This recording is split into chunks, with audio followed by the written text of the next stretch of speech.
ya Tanzania, na leo tumebahatika kupata fursa hii ya kuja kuongea nanyi. Na nianza na neno la shukrani. Kwanza nimshukuru sana Mungu ambaye leo ametuwezesha kuja kukutana hapa nanyi, na niwashukuru pia nanyi waandishi wa habari kwamba mmeweza kuja kutusikiliza. Lakini pia niwashukuru sana kwa jinsi ambavyo mara zote mmekuwa mkiandika habari za mahakama vizuri. Hiyo ni jambo la heri na ni jambo la kuwashukuru sana, lakini vile vile nimshukuru sana Mheshimiwa Rais Daktari Samia Suluhu Hassan, Rais wa Jamhuri ya Muungano wa Tanzania, kwa jinsi ambavyo pia amekuwa akiwezesha shughuli za mahakama. Kama mnafahamu, mhimili wa mahakama haufanyi biashara yoyote. Sisi tunachofanya ni kutoa huduma, lakini serikali ndio inayowezesha mihimili hii mingine.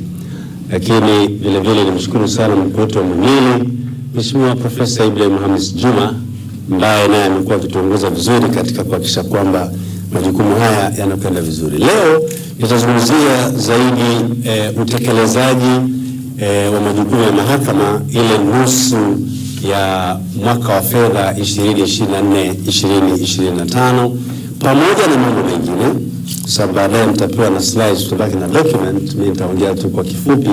Pamoja na mambo mengine nitaongelea masuala ya maeneo ya kipaumbele, lakini vile vile bajeti, lakini pia maendeleo ya rasilimali watu, kwamba tuko katika hatua gani. Yapo maboresho pia ambayo yameendelea mahakama, nayo nitazungumzia, lakini vile vile usikilizaji wa mashauri.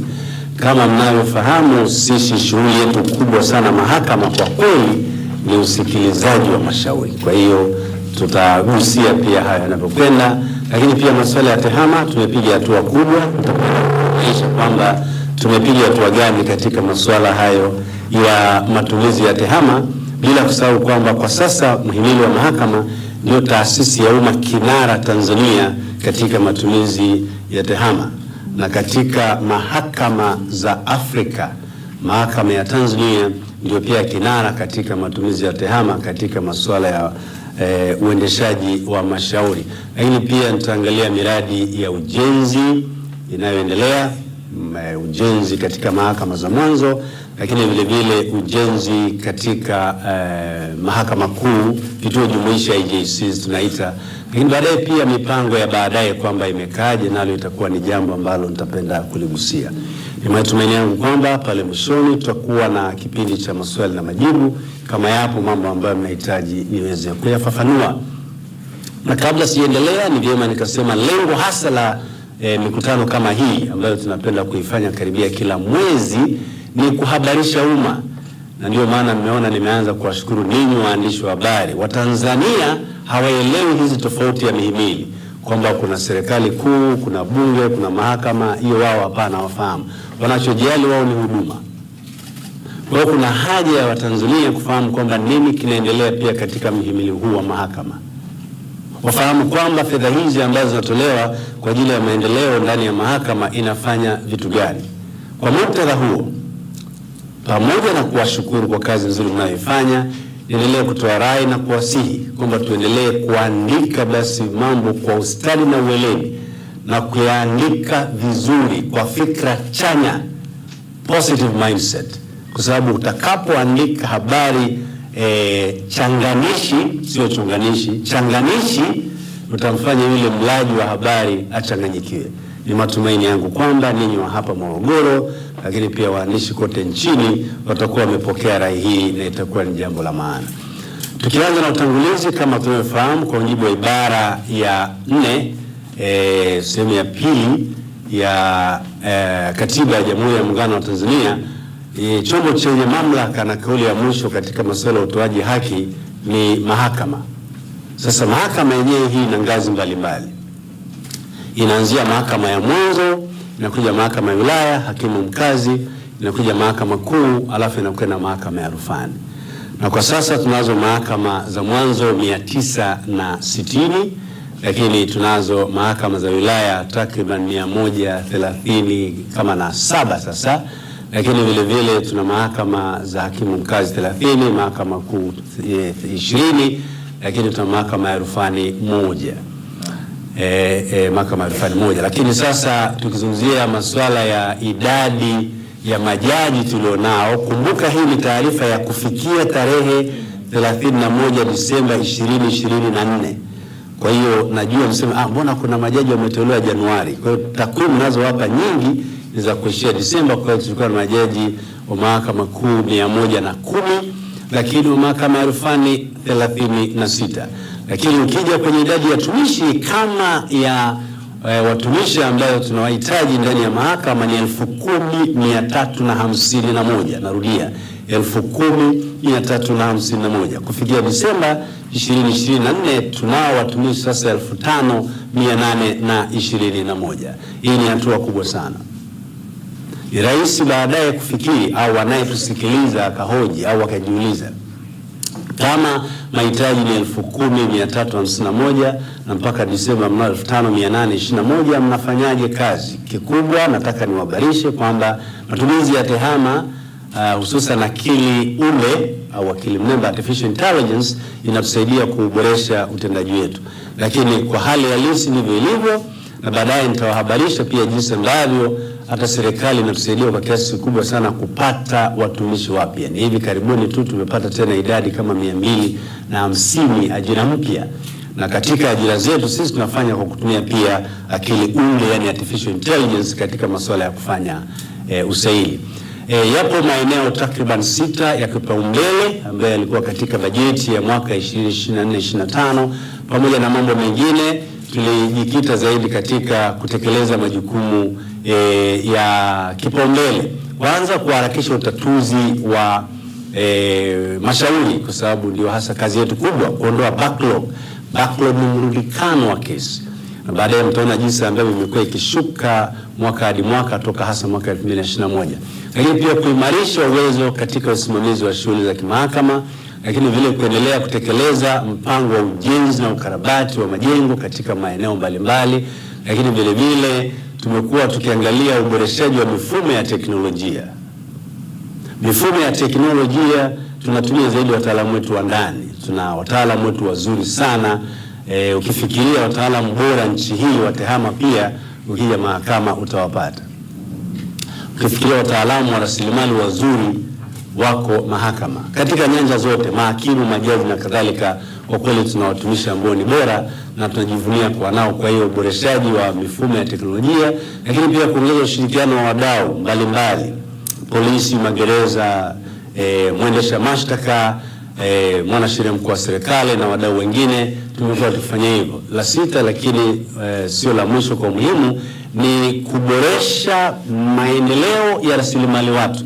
Tunaita HCD, Human Capital Development. Kwa hiyo tunaamini tunapowekeza katika mafunzo na vitu kama hivyo inakuwa ni jambo la maana. Lakini pia tuingie masuala ya rasilimali fedha. Kama mnavyofahamu, bajeti imegawanyika katika sehemu mbili. Ipo bajeti ya maendeleo na bajeti ya matumizi mengineyo, ambayo pia kuna masuala ya mishahara. Na kama tukiangalia katika bajeti ambayo tumeidhinishiwa mwaka wa fedha 2024 ni bilioni 241 takriban .6, maana ni bilioni 241 milioni 599.553. Kwa hiyo almost bilioni 241.6, na kati ya hizo bilioni 71.9 ni mishahara ya mahakama, lakini pia zipo bilioni 2.6 ambayo ni mishahara ya chuo cha usimamizi wa mahakama Lushoto Ija. Matumizi mengineyo ambayo kwa hakika ndio yanayoongoza au yanayotumika hasa kuboresha matumizi ndani ya mahakama ni bilioni 78.6. Kwenye fedha za maendeleo tulikuwa na fedha za maendeleo ndani bilioni 31.002, lakini fedha za nje, kwa sababu tulikuwa na ule mkopo wa gharama nafuu kutoka Benki ya Dunia, ni bilioni 57.438. Unapata jumla bilioni 241.6. Sasa nigusie tu kidogo kwamba katika upokeaji wa fedha overall ni 90%. Ukiangalia masuala ya mapokezi ya fedha za maendeleo na usii na mishahara na kadhalika. Lakini kipekee ukienda kwenye ile eneo mahususi la OC, katika kile kipindi cha nusu mwaka tutakuwa tupokee bilioni 39.3. Unachukua vile bilioni 78.6 gawa kwa 2. Lakini katika kipindi hicho tumepokea bilioni 48.6. Hapa nifafanue kidogo. Kupangiwa bajeti ni jambo moja, lakini kupata fedha hizo kwa wakati ni jambo jingine. Kwa hiyo tulifanikiwa kupata katika kipindi hicho bilioni 48.6 ambayo ni sawa na asilimia 124 ya fedha ambazo tulitakiwa kupokea katika kipindi hicho. Kwa hiyo inaitwa time series budget kwa muda ule, sio kwamba kwa mwaka mzima. Maana yake ni nini? Ni kwamba kulikuwa na shughuli zilitokeza hususan za uteuzi wa majaji kwa kile kipindi acha hawa Januari, ambapo mara zote wakiteuliwa kunakuwa na fungu maalum kwa ajili ya kufanya shughuli hiyo, na ndio maana fedha zikawa zimezidi 100%. Na tunashukuru sana serikali kwa kujali hilo, na tunakiri wazi kwamba mahusiano ni mazuri, na tunashukuru sana Hazina, Wizara ya Fedha, hususan Katibu Mkuu dada yangu Daktari Natu Mwamba kwa ushirikiano wake mkubwa na Kamishna wa Bajeti na wengine wote. Kwa kweli ubora au uzito wanaoipa shughuli za mahakama ni hali ya juu sana, nasi tunafarijika kwa hilo ili tuweze kuendesha mashauri kwa urahisi zaidi. Rasilimali nyingine ambayo ningependa kuzungumzia ni rasilimali watu. Kama nilivyosema kwamba tuna mahitaji au ikama yetu ni watumishi 10,351 na tunaendelea kuajiri. Kwa hiyo nishukuru sana Ofisi ya Rais Management ya Utumishi wa Umma inayoongozwa na Mheshimiwa George Boniface Simba Chawene, lakini vile vile na Katibu Mkuu ndugu yangu Juma Mkomi. Wamekuwa kila mara kwa kweli wakitusaidia katika swala hili la ajira. Nasema haya kwa sababu ninyi waandishi wa habari mkifahamu, umma utafahamu, na umma ukifahamu basi wataendelea kujenga imani na mahakama yao na hata serikali vile vile. Kwa kipindi hicho tumekuwa na ajira mpya ya watumishi 498 na vibali vilitoka Oktoba 2024. Kwa hiyo uendeshaji wake tulifanya kwa namna ya kitehama, na ndiyo maana tunasema tuko mbali. Sisi watumishi wetu au waombaji wakifanya usaili, ile interview ya kwanza wanaifanya kwa kutumia akili unde, artificial intelligence. Kipo kipindi ambacho tulipewa nafasi 207, tulipotoa matangazo tulipata maombi 15,484. Narudia, maombi 15,484 kwa nafasi 207.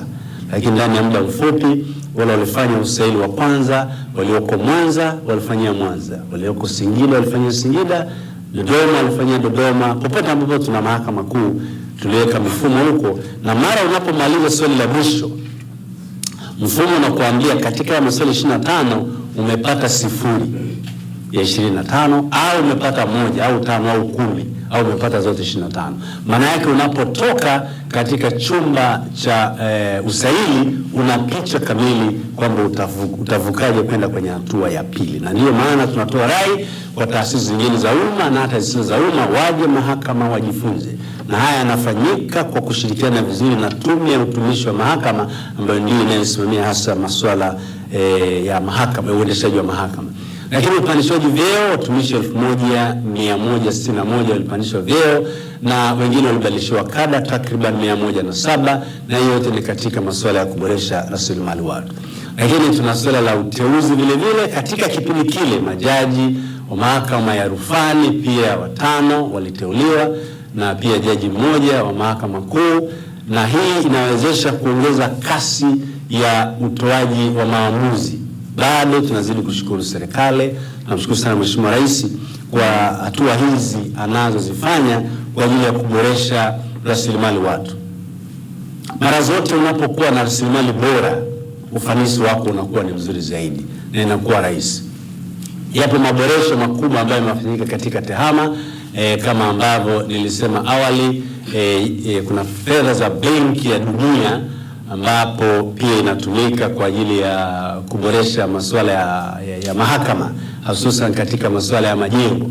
Kwa hiyo kama mnavyofahamu, tulipata awamu ya kwanza ya mkopo wa Benki ya Dunia, ilikuwa dola za Marekani milioni 65. Hiyo ni takriban bilioni kama 140 hivi. Lakini baada ya Benki ya Dunia kuridhika na ufanisi wa mahakama ya Tanzania, walituongezea awamu nyingine ya fedha inaitwa additional financing, dola za Kimarekani milioni 90, takriban bilioni 207 za Kitanzania. Pamoja na mambo mengine, mchakato ulifanyika na zinaongezwa vituo jumuishi vingine 9 kati ya 6 tulivyo navyo, na ni vyema pengine labda nikataja angalau vinajengwa wapi. Vitajengwa maeneo ya Katavi, Simiyu, Songwe, Ruvuma, Geita, Lindi, Njombe, Singida, lakini vile vile Pemba. Zote zipo katika hatua mbalimbali, na tunaamini kwamba mpaka kufikia mwisho wa mwaka huu wa kalenda, basi vituo vyote 9 hivyo vitakuwa vimekamilika, na ni faraja kubwa na fahari kubwa sana kwa mahakama ya Tanzania kwamba tunazidi kuboresha majengo yetu. Lakini pia katika fedha hizo upo mradi wa kujenga mahakama 60 za mwanzo hapa nchini, nayo zipo katika hatua mbalimbali za ujenzi, na tunaamini kwamba tendo hilo litagusa mahakama za mwanzo. Kule kwenye mahakama za mwanzo zaidi ya 70% ya mashauri yanaamuliwa kule. Kwa hiyo tunakwenda, lakini tukigusa pia eneo la mashauri jinsi ambavyo yanakwenda, ni kwamba taarifa ya mashauri ya Mheshimiwa Msajili Mkuu wa Tanzania Mheshimiwa Mwaka inaonyesha waziwazi kwamba kiwango cha umalizaji wa mashauri umefikia 101% kwa hicho kipindi cha nusu mwaka, lakini kiwango cha uondoshaji wa mashauri, maana kuna kusajili na uondoshaji, ni 84%, lakini ukiangalia zile mahakama za mwanzo zilisajili 71% na kumaliza 70%. Ni mafanikio makubwa sana. Kumbuka tunapozungumzia ule usajili sasa ni kwamba katika mtanzuko mzima mahakama za mwanzo zinasajili takriban 71% ya mashauri yote, na wameweza kumaliza 70% ndani ya ule muda ambao unahitajika. Na ni vyema kufahamu kwamba kwa kipindi hicho au taarifa ya mashauri kwa mwaka 2024 mashauri yaliyofunguliwa ni 245,300 242,284, lakini yaliyoisha ni 245,310 na yaliyobakia ni kama 43. Sasa tunachosema ni kwamba mara nyingine unaweza kuona yaliyokwisha ni zaidi yaliyosajiliwa. Ni kwamba kuna kipindi yanakuwepo yaliyokuwa yameshasajiliwa kabla ya kipindi kile na yamefanikiwa kumalizika katika muda ambao tunaotolea taarifa. Lakini mahakama za mwanzo kama nilivyosema, ambazo zinasajili mashauri mengi, ina mifumo yake sasa ambapo inafanya kazi kubwa sana na zinahudumia wananchi wengi zaidi waliotafuta haki. Zilitumia wastani wa siku 37 kumaliza shauri moja, kitu ambacho ni mafanikio makubwa. Wastani wa mashauri kwa kila jopo jaji hakimu umepungua toka mashauri 234 mwaka 2023 na sasa ni mashauri 227 kwa mwaka 2024. Kwa nini? Ni kwa sababu mahakimu wanaendelea kuajiriwa kwa kasi kubwa tu. Hivi karibuni tulipata kibali cha mahakimu 79. Majaji pia wanaendelea kuajiriwa. Kwa hiyo wanapoajiriwa ule ujazo wa mzigo wa kubeba unazidi kupungua, na vile vile maana yake ni kwamba ufanisi unaongezeka zaidi, na ndio maana tunasema bado tunazidi kufarijika. Sasa mlundikano kama nilivyosema umeendelea kupungua hadi mwaka. Mwaka 2021 mlundikano ulikuwa ni 11%, ilipokuja 2022 ikaja 6%, lakini 2023 ikawa 5%, na 2024 imefika 4%, na tunaamini inaendelea kushuka kutokana na kasi kubwa sana ambayo inaendelea katika matumizi ya tehama, ambayo tunaamini kwamba inasaidia kwa kiwango kikubwa sana. Ndugu waandishi wa habari, ndugu wa Tanzania mnaofuatilia habari hizi katika vyombo vya habari, ningependa pia kugusia kidogo hili eneo la upatikanaji wa huduma za haki kwa wakati katika mahakama inayotembea, inaitwa mobile court. Ni huduma ambayo ni ya muhimu sana, na tulianzia zaidi katika mkoa wa Dar es Salaam na Mwanza, lakini wingi wa huduma hiyo inaendelea kuendelea sasa mkoa wa Mbeya pia na Dodoma, na hivi karibuni huduma zitaanza pia katika mkoa wa Tabora ambao pia ni moja ya mikoa mikubwa sana katika nchi yetu. Lakini katika mahakama zinazotembea mashauri 39 yalivuka mwaka na mashauri 2369 yalifunguliwa, lakini jumla ya mashauri 2374 yalimalizika sawa na 98.5 ya mashauri yote. Narudia, hiyo ni 98.5 ya yale mashauri yote ambayo yalikuwa yamefunguliwa, na huduma imefanikisha, imegusa watu 14,225. Unaweza kuona ni idadi kubwa, na wakiwepo wanawake 7,697 na wanaume 6,528. Unaweza kuona kwamba wanawake ni takriban 54% ya wale ambao wameguswa. Huduma hii ya mahakama inayotembea pia inajali watu wenye mahitaji maalum, kwa hiyo inakuwa na lift ambayo inaweza kumnyanyua mtu kama ana mahitaji maalum, kwa sababu tunaamini kwamba Mungu ndiye amemuumba kila mtu kwa namna ambavyo anapenda. Kwa hiyo mahakama, na pia kwa maelekezo mahususi sana ya Mheshimiwa Jaji Mkuu Profesa Ibrahim Hamis Juma, amesisitiza sana kwamba huduma zetu ziwe tunaita citizen centric, yani ziwe zinamlenga mwananchi wa hali yoyote ile, na hii huduma imekuwa ikisaidia sana kwa sababu huduma sasa inafuata wananchi badala ya wananchi kufuata huduma. Eneo lingine ambalo pengine nataka nigusie tu ni eneo la matumizi ya mifumo ya tehama. Kama nilivyosema, tuko mbali. Mfumo wa usikilizaji mashauri unaitwa Advanced Case Management umekuwa ni mzuri sana, lakini pia tuna mfumo wa TTS, Translation and Transcription Software, lakini pia mfumo wa takwimu yani Data Hub, lakini pia mfumo wa taarifa za hukumu na sheria za Tanzania yani TanzLi. TanzLi hii ni ya kwanza kwa kuangaliwa duniani, na nchi inayofuata ni kubwa tu kwa sababu za kidiplomasia sitawatajia, lakini yenyewe ni 2.7%, wakati mfumo wetu wa TanzLi uko kwenye 84.3% kwa maana ya kutembelewa duniani. Hiyo ni heshima kubwa sana. Lakini pia tuna mfumo wa virtual court ambao unafanya kazi kubwa sana. Maamuzi 6671 yalichapishwa katika maktaba mtandao, lakini pia maamuzi 60,319 yalichapishwa katika mfumo wa TanzLi, 60,000 katika TanzLi ambapo watu wanarejea sana. Mashauri 10,795 yalipandishwa katika mfumo huo pia.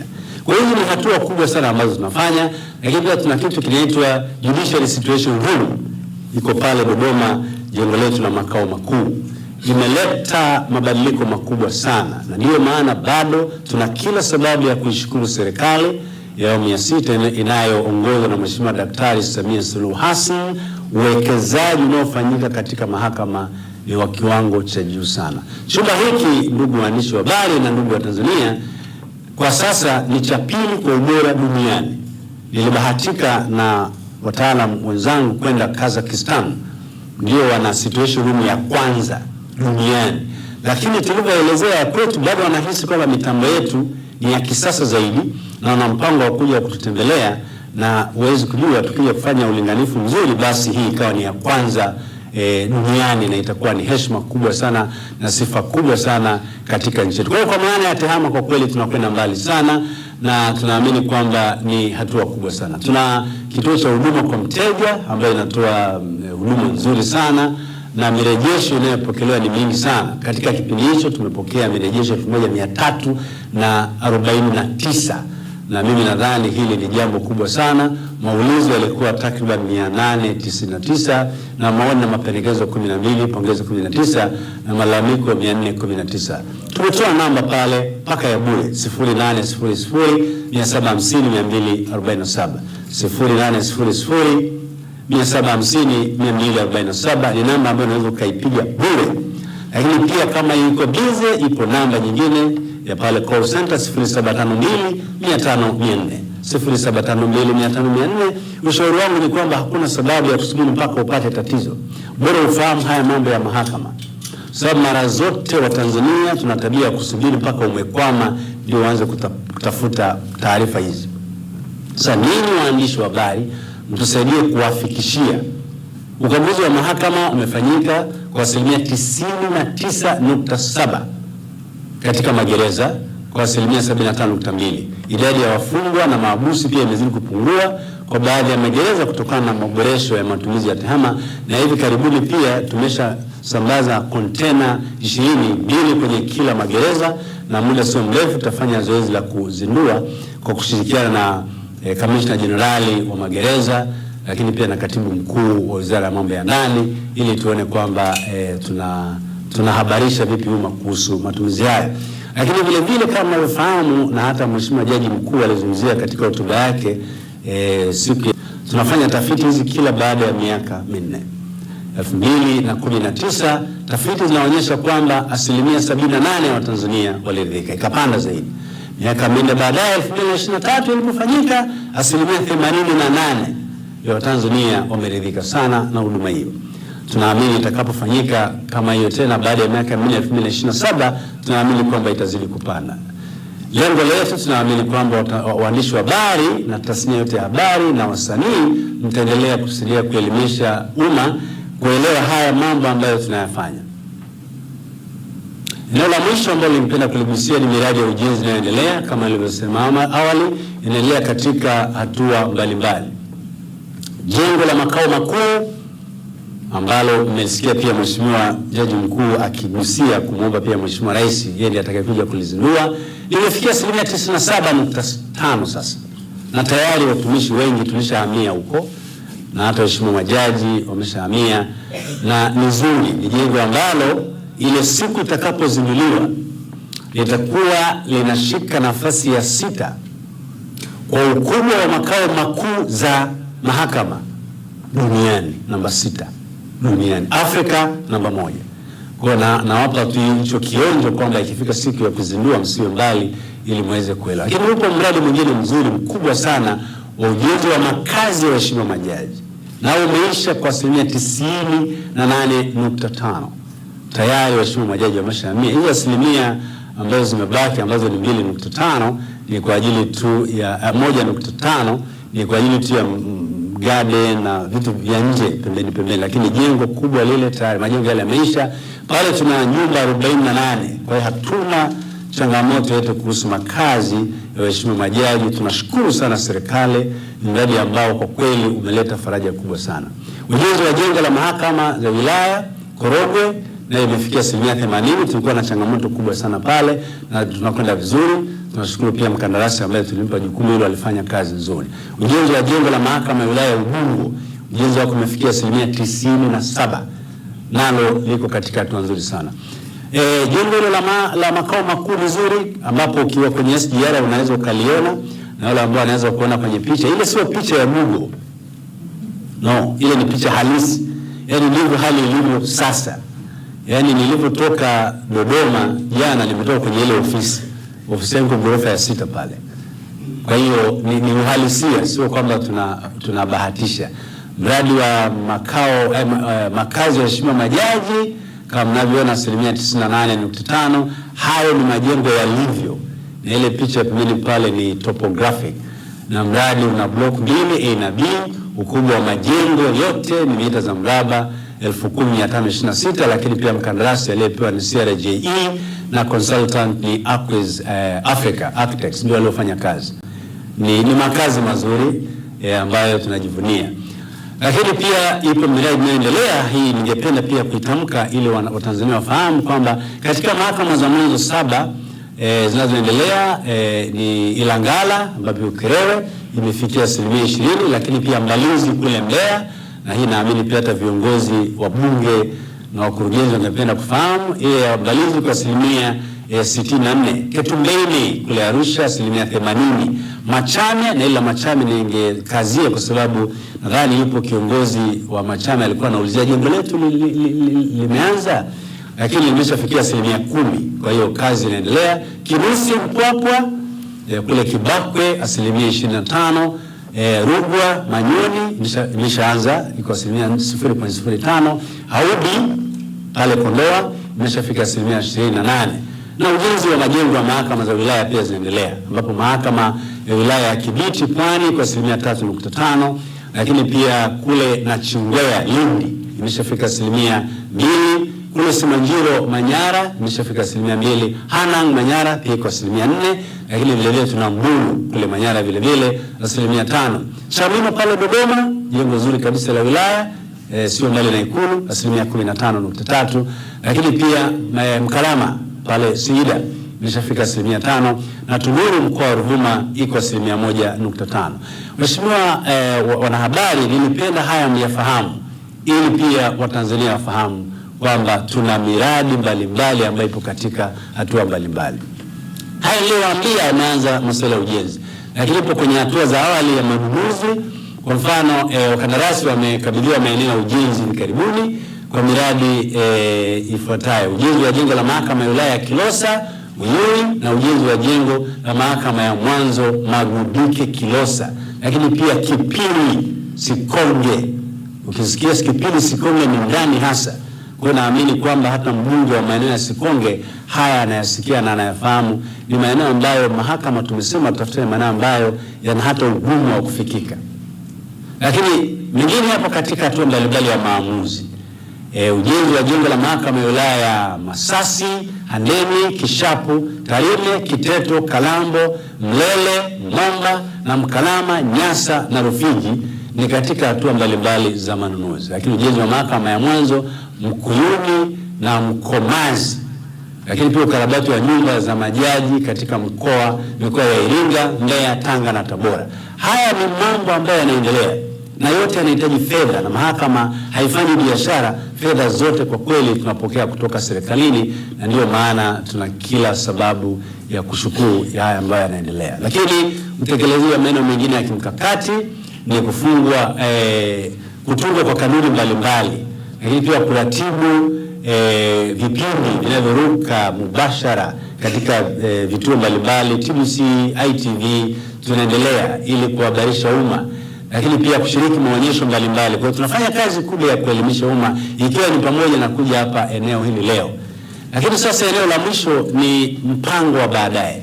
Tunapanga nini kwa baadaye? Tunapanga kuongeza matumizi ya huduma ya TEHAMA. Japo sasa tunahesabika kama vinara, lakini lengo letu ni kwenda mbali zaidi. Jengo lile la makao makuu kwa mfano, tunatamani ifike mahali hata mapokezi pale iwepo robot ya akili mnemba ya kukupeleka kule unakokwenda, kwa sababu bado watu wanapotea sana wadau wetu wanapokuja pale. Na mifumo mingi tutaendelea kuitengeneza, hata ninyi waandishi wa habari, na hakika siku mkija pale siku ya kwanza mtapotea. Lakini pia kutoa mafunzo endelevu kwa waheshimiwa majaji, mahakimu, makarani na maafisa TEHAMA. Tunaamini zaidi sisi katika mafunzo, kwa sababu dunia ya leo inabadilika kwa kasi kubwa sana. Usipobadilika na kasi ya mabadiliko ya TEHAMA, basi TEHAMA itakubadilisha na itakuacha mbali sana. Kwa hiyo tunadhani hayo ni muhimu sana, lakini pia kuimarisha ushirikiano na wadau wetu, lakini pia kuendeleza ubunifu na vile vile mahitaji ya watumiaji wa mfumo wa TEHAMA kutumia teknolojia ya hali ya juu. Bado watu wanadhani pengine matumizi ya teknolojia itawaacha watu wengine nyuma, lakini sisi tunashikamana na wadau kuhakikisha kwamba tunakwenda pamoja. Ombi langu kwa Watanzania, mambo mawili. Moja, watambue kwamba mahakama inabadilika kwa kasi kubwa na itaendelea kubadilika kwa kasi kubwa zaidi. Hatuna reverse gear. We have no reverse gear. Tunakwenda mbele na tutaongeza kasi zaidi. Jambo la pili ni kwamba watambue kwamba siri moja kubwa sana ya mafanikio ndani ya mahakama ni ushirikiano na ushirikishwaji. Kwamba sisi viongozi pia tunahitaji kushirikiana mno kutekeleza mpango mkakati wetu na kutambua kazi yetu ya msingi kwamba ni utoaji haki. Kwa hiyo tunafanya hiyo kwa weledi na kushirikiana pia na mihimili mingine. Tunaamini kwamba unaposema kutoingiliana haina maana kutoshirikiana. Kwa hiyo separation of power should not mean disconnection of power. Yaani mgawanyo wa mamlaka au madaraka isimaanishe kwamba kutengana katika utekelezaji. Ni imani yangu na imani ya Mheshimiwa Profesa Ibrahim Juma, Jaji Mkuu wa Tanzania, akisaidiwa kwa karibu na Jaji Kiongozi Daktari Mustafa Mohamed Siani, lakini pia tunaye msajili mkuu Eva Nkya, kwamba sisi wanne na viongozi wengine tutaendelea kushirikiana kufika kule ambako Watanzania wanatarajia. Nishukuru sana watumishi wa mahakama. Haya maboresho tunayozungumzia ni kwa sababu ya mchango wao mkubwa sana, kuanzia mfagizi, mhudumu, karani, secretary, engineers, watendaji na kadhalika. Tunashikana kama timu, na niwahakikishie ukitaka watumishi bora nchi hii pia utawapata mahakama. Niombe Watanzania waendelee kutegemea kwamba mahakama itaendelea kutenda haki kwa ufanisi wa hali ya juu sana. Asanteni sana kwa kunisikiliza. Asante sana mtendaji mkuu. Basi niombe sasa Mheshimiwa tupokee maswali, na utaratibu utakuwa maswali matatu alafu yanajibiwa kama yapo, si lazima yawepo, lakini niombe tu maswali yale yaende kwenye kile kilichowasilishwa. Karibuni. Nyosha mkono tukuletea mic, na unapouliza utataja jina lako, chombo unachotoka, kisha utauliza swali. Karibu. Naitwa John Diti, ni mwandishi wa habari leo Morogoro. John Diti. Okay. Swali langu linakuja kwenye swala la mahakama inayotembea. Kwa takwimu ilivyoonyesha kwamba kuna mafanikio makubwa ambayo yanaanza kuonekana. Labda je, mkakati wenu kwa sasa hivi ukoje? Nashukuru. Swali la pili, ni John Diti. Swali la pili pale.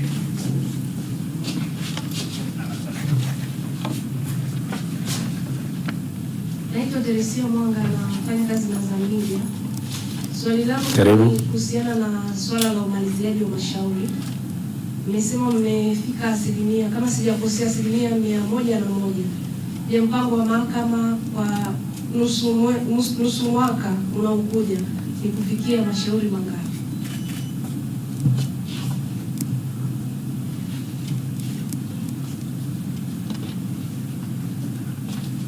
Naitwa Hassan Minga, natokea Imanilia. Hassan, ndio. Swali langu upande huu wa mashauri. Mashauri gani ambayo yanaongoza kesi zake kufunguliwa katika hizo mahakama ya mwanzo, na mikakati gani ambayo mnajiwekea kwa kushirikiana na wadau wengine wa kijinai kuhakikisha kesi kama hizi zinaondoka katika mahakama hizi?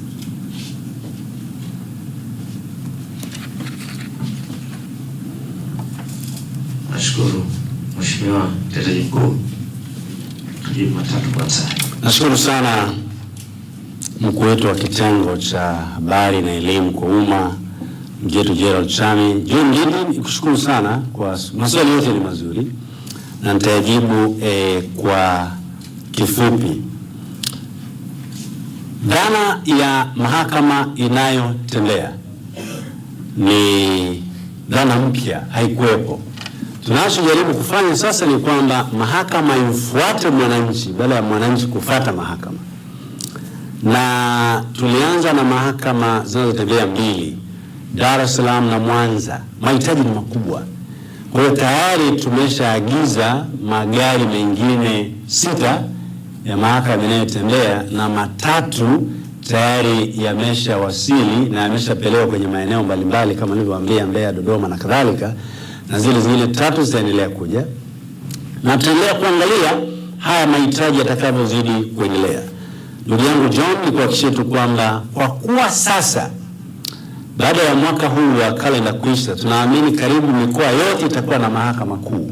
Nguvu yetu kubwa sasa na inagusa pia na swali la Teresia.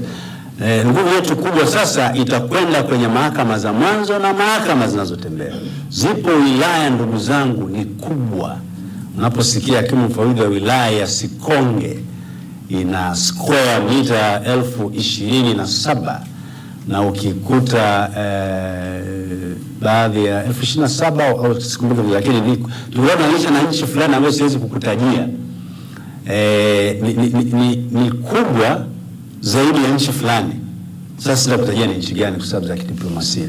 Lakini unakuta mtu ndio unakuta ni hakimu mfawidhi. Kwa hiyo ni mkakati ambao tunauangalia, una matunda makubwa sana na utaleta mageuzi makubwa. Teresia wa Azam Media, umesema tumefikia 101% katika kuondosha baadhi ya mashauri. Sasa mpango wetu kwa nusu ya pili ya mwaka, kwa kweli hatupangi kurudi nyuma. Si Teresia yuko hapa leo hizo swali. Hatupangi kurudi nyuma. Sababu kumbuka hapa tumeshazidi 100%. Kwa hiyo maana yake tumeshazidi kidogo. Kwa hiyo tutaendelea kusonga mbele, na ukiona huo uondoshaji unakuwa mkubwa, maana yake backlog inazidi kupungua. Maana yake kuna mashauri ambayo yalikuwepo, sasa yale yaliyosajiliwa yameisha, tumeanza kuchukua na yale ya kipindi kilichopita. Sasa pengine Teresia ungependa kuongeza swali la nyongeza, siri yake ni nini? Ni mbili tu. Moja, majaji na mahakimu wanajituma zaidi ya maelezo, zaidi ya mnavyofikiria. Lakini pili, matumizi ya tehama yanatusaidia sana. Nimewaambia tuna TTS sasa hivi, translation and transcription software. Hiyo ni kwamba jaji anaongea hata kama alichoongea ni kurasa 200 haandiki, anabonyeza kitufe pap, inachapishwa saa hiyo. Lakini nasema unataka kwa lugha gani? Kiingereza, inatafsiri kwa Kiingereza. Nataka lugha gani? Kiswahili, inatafsiri. Haya ni mageuzi makubwa kuliko jaji au hakimu angekaa kuandika, na ndio maana kwenye baadhi ya mahakama wapo watu walio kulalamika, mbona jaji haandiki? Unajua tumeshazoea. Ndio maana katika hitimisho la wasilisho langu ni muomba wa Tanzania waamini kwamba mahakama imebadilika mno sasa kuwa ya kidijiti. Sio lazima muone jaji anahangaika kuchukua notes na kadhalika. Maana unapoongea inarekodiwa kule na baadaye zile proceedings yale mwenendo wa mashauri inajiandika yenyewe tu na itasemekana huyu mteresia, huyu ni John, huyu ni nani. Kila microphone imepewa jina lake. Kwa hiyo ukiongea ile microphone inatoa jina lako kwenye kuandika. Kwa hiyo naomba tuelewe. Sasa pia tusipoelewa haya mabadiliko tutabaki kulalamika na haya mabadiliko yatatuacha mbali. Lakini pia nimeomba na wadau wetu wengine nao tuendane na kasi hii, na ndio maana tunashirikiana nao kusonga mbele. Magereza, polisi, ofisi ya mwanasheria mkuu wa serikali, BRELA, tumesha sign makubaliano ya kushirikiana taarifa. Hasa nashukuru sana kwamba kwenye mahakama unajua kila eneo hasa yuko wapi? Kila eneo lina muktadha wake wa changamoto ambazo zipo pale, lakini bado sisi tunaona kwamba overall yapo masuala ya migogoro zaidi ya ardhi. Ni eneo ambalo ni tete sana, lakini pia misuguano na mabishano katika masuala ya biashara. Mahakama imefanya nini? Ndio maana tayari mahakama sasa katika ngazi ya mahakama kuu zipo divisheni 4 kwenye ile chati ambayo niliwaeleza muundo wa mahakama. Kuna divisheni ya ardhi pale, divisheni ya biashara, divisheni ya uhudumu uchumi na divisheni ya kazi. Hayo ni maeneo nyeti na serikali ikaona kwamba lazima iundie divisheni zake maalum ili umalizaji kesi wake uweze kuwa wa haraka zaidi. Nashukuru. Hayo matatu nimemaliza. Asante mheshimiwa. Haya, maswali matatu mengine ya kwanza hapa. Asante mtendaji. Mimi naitwa Amida Sharif, mwandishi wa habari wa Mwananchi. Swali langu nilikuwa nataka nifahamu ni kwa namna gani matumizi ya teknolojia yameweza kupunguza malalamiko, hasa yale malalamiko ambayo yalikuwa yakilalamikiwa miaka ya nyuma, malalamiko ya rushwa. Asante sana. Karibu. Asante sana. Kwa majina naitwa Ahmed Rashidi, ni mwakilishi wa UN News Kiswahili. Kwanza tupongeze kwa hatua kubwa ambazo umezizungumza na inaonyesha maendeleo makubwa katika taifa letu. Na nikirejea wale wakati umeanza umezungumzia vipaumbele 6, cha kwanza kilikuwa ni kuharakisha utatuzi wa mashauri. Sasa katika eneo hili ukienda pia katika kipengele cha upatikanaji wa huduma za haki, ambapo pia ulitaja kuhusiana na mobile court, mahakama inayotembea, na ukataja mafanikio makubwa ya mashauri ambayo yamefanikiwa kwa eneo la wanawake, lakini pia katika watu wenye mahitaji maalum, kwamba imezingatia kuepua viti, ngazi za kupandia na vitu kama hivyo. Sasa nataka kufahamu katika eneo la wanawake na watu wenye mahitaji maalum, ni mashauri ya aina gani ambayo yalifunguliwa na watu hawa, na katika haya mashauri ni shauri lipi ambalo liongoza watu kuweza kufungua zaidi? Hilo la kwanza. Lakini swala la mashauri ya jinai sijasikia, pengine tusaidie katika hii ripoti ambayo umezungumza na wasilisho. Mashauri ya jinai hali imekuwaje katika kipindi hiko? Lakini katika kipengele cha mahakama imefanikishaje ama imewasaidiaje watu ambao wanafungua mashauri lakini hawana uwezo pengine wa kuchukua wa kumlipa wakili au hata kupata watu ambao wanaweza kuwasaidia kuweza kupata haki zao, kwa sababu imekuwa ni changamoto kubwa. Watu wengi pengine akipata changamoto kidogo hana uwezo, sio tu kwamba anaogopa, lakini hana uwezo wa kwenda kuendesha hiyo shauri. Asante. Asante sana Hamad. Mwisho. Basi nadhani tumalizie mawili. Nashukuru sana ndugu yangu, dada yangu Amida, TEHAMA ilivyosaidia na masuala ya rushwa. Kwanza ni gusia la rushwa. Rushwa adui wa haki, na hakuna mahakama yoyote ambayo inaatamia jambo hili. Na kuna kitu kinaitwa rushwa fikirika, perceived corruption, na rushwa halisia, actual corruption. Na maeneo mengi sana, ili lazima nifafanue, maeneo mengi sana kumekuwa na rushwa fikirika, perceived corruption. Hamida, nikuhakikishie kwamba na mimi kabla sijaja kufanya kazi mahakama, yapo mambo mengi nilikuwa sifahamu kuhusu mahakama. Watu wengi wanashindwa kutambua kwamba maamuzi ya mahakama yanafanyika kwa kuzingatia nini. Jambo kubwa sana la uamuzi mahakama ni evidence, ule uthibitisho kwamba hili jambo liko hivi, na anayetakiwa kuthibitisha sio mahakama. Mahakama inatafsiri ile udhibiti yako kwamba ni halali au sio halali. Kwa hiyo nadhani ndio maana tunahangaika kutoa elimu kwa wananchi kwamba umefungua shauri unalalamikia jambo fulani. Sasa wengine wanaweza kupatiwa mawakili au wenyewe, lakini lazima kuthibitisha pasipo shaka, beyond reasonable doubts, kwamba hii microphone ni nyekundu na sio rangi nyingine. Hilo ni eneo muhimu sana. Vinginevyo unaweza kuwa na jambo wewe unajua liko hivi, lakini hujaweza kuthibitisha, kwa sababu mbona hakimu ameamua vinginevyo, mbona jaji ameamua vinginevyo. Nidhamu niguse hilo, tuondoke na huo uelewa, maana pia tunaelimisha wananchi. Lakini ukiangalia sasa masuala ya tehama ilivyotusaidia, nimewaambia takwimu za taarifa ya Repoa kwamba mwaka 2015 imani ya Watanzania juu ya mahakama ilikuwa 61%. Lakini ilipokuja mwaka 2019 ili imani ikapanda mpaka 78%. Mwaka 2023 imefika 88%. Tunaamini inazidi kupanda zaidi, kwa sababu tunachofanya amina, tunaondoa mwingiliano wa mtu na mtu. Anapokutana na mifumo inakuwa ni rahisi zaidi, na mfumo hauchoki. Mfumo au useme leo umenuna au umekasirika au umecheka sana, mfumo ni mfumo na unasaidia sana. Lakini pia inasaidia kwenye ukusanyaji wa madumu ya serikali, kama hakuna namna yoyote ya kupiga chenga. Nitakupa mfano mdogo. Kwa sasa mahakama zetu divisheni ya biashara, kwa mfano, ukienda kulalamika kama una swala la kibiashara na unasema na kampuni yangu X, tayari mahakama ina muunganiko na mfumo wa BRELA. Kwa hiyo inaweza kuangalia kama Hamida, hii kampuni yako haijasajiliwa, ni feki. Hamida, umesajili kampuni lakini hujalipa ada ya kampuni mwaka huu.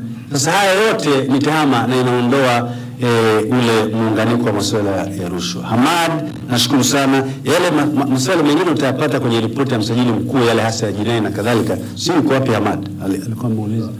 Ndio Hamad, nashukuru sana.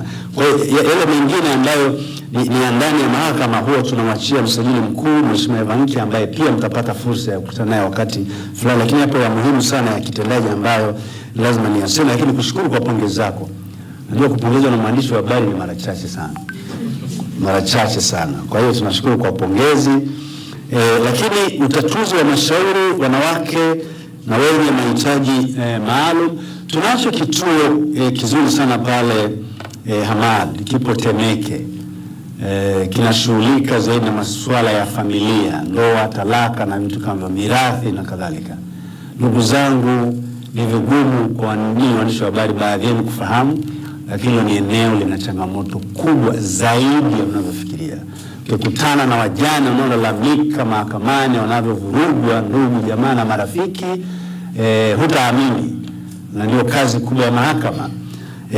Hamad, ni kuambie wapo watu pale wanakuja kuanzia saa 11 asubuhi na wanawataka sasa waombe tufanye kazi saa 24. Kwa hiyo eneo hili la mirathi, masuala haya ya familia ni makubwa.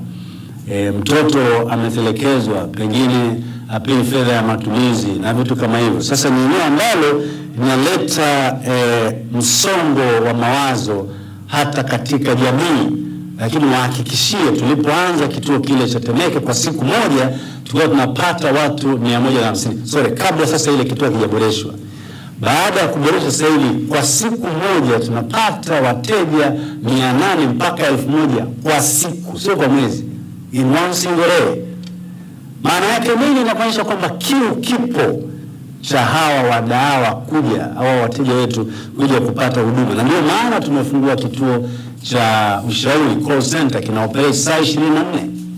Wapo watumishi 12 pale, wapo wabobezi wa sheria, wabobezi wa utawala, na nawahakikishia kwamba kimesaidia wananchi wengi zaidi ya mnavyofikiria kabisa, na wengine ni watu na nafasi zao, lakini walikuwa hawajui kwamba utaratibu ukoje. Sasa akipiga simu saa 8 usiku wapo pale. Eveta Mboya ndio team leader, technical supervisor Mheshimiwa Donasian Mlashani, expert mzuri sana wa sheria. Kwa hiyo wakienda pale, kuna kiongozi mmoja tulimtuma akaenda kwenye kile kituo akasema haamini kama wale vijana ni Watanzania. Walimchambulia mama na kumwambia hili hapo umekosea kiongozi, inabidi ufanye hivi na kadhalika. Kwa hiyo tunaamini kwamba vile vituo hamaya vinasaidia, lakini la mwisho ni mashauri kwa wale ambao hawana uwezo. Hamaya tunachokifanya ni kwamba hata katika vituo vyetu vyote, hata hiki cha Morogoro, wapo wadau wanaotoa msaada wa kisheria. Hapo utakuta mtu wa magereza, ustawi wa jamii, wale paralegal, na wote ambao unazo, mawakili wa serikali, mawakili wa kujitegemea na hawalipi. Tunawapa ofisi hapa na huduma zingine zote za internet na kila kitu free of charge. Kwa nini? Tunaamini huko Hamadi au mdogo wake Hamadi, yani wewe au shangazi yako, ambaye akija hapa haelewi chochote kuhusu namna ya kuendesha au mwenendo wa kuendesha shauri lake, anapata huo msaada bure na tunakwenda pamoja. Lakini la mwisho, tunashirikiana vizuri sana Wizara ya Katiba na Sheria ambayo kwa sasa inaongozwa na Mheshimiwa Daktari Daniel Ndungaro na Katibu Mkuu Eliakim Chacha Masi katika ule mpango wa Mama Samia Legal Aid. Ule ni mpango kabambe, mkubwa, mzito, na ndio maana hata rais wa TLS, Tanganyika Law Society, aliomba kwamba waongezewe uwezo, kwa sababu na wao hawa wa TLS wanachangia sana katika kutoa ushauri. Umeona Mheshimiwa Waziri Ndungaro alipokuwa pale Kilimanjaro, na unajua haya mambo yasipo kabla hajakufika unaona kama marais, lakini anapokufika unaona mzito wake. Lakini akatokea wakili pale akamsaidia huyu, akapangiwa mwingine na kadhalika. Tunakwenda, lengo ni kuhakikisha kwamba haya maono pia ya Mheshimiwa Rais ya kuwa na utaratibu mzuri wa watu kupata haki unafikiwa. Lakini pia lengo la Mheshimiwa Jaji Mkuu Profesa Ibrahim Hamis Juma kwamba mwananchi apate haki kwa urahisi na kwa usahihi unaotakiwa. Asanteni sana. Mungu awabariki, na nadhani nimemaliza hii press conference. Shukrani. Nashukuru sana Mheshimiwa Mtendaji Mkuu. Nashukuru sana. Basi nashukuru.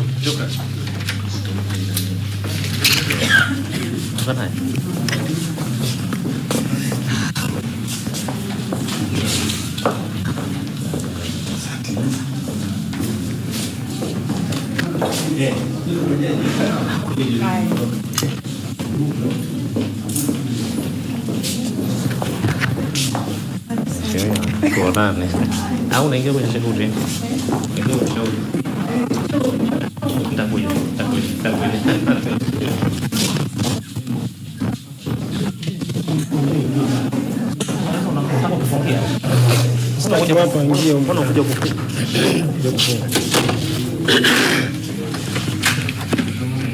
Hii mic yako.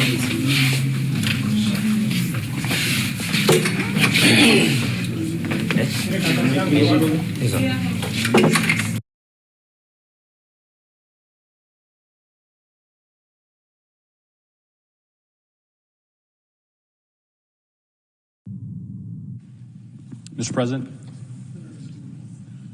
Senator from Georgia. Thank you, Mr. President. I yield 30 minutes of my post-cloture debate time on the vote nomination to Senator Merkley and 30 minutes of my post-cloture debate time on the vote nomination to Senator Schumer.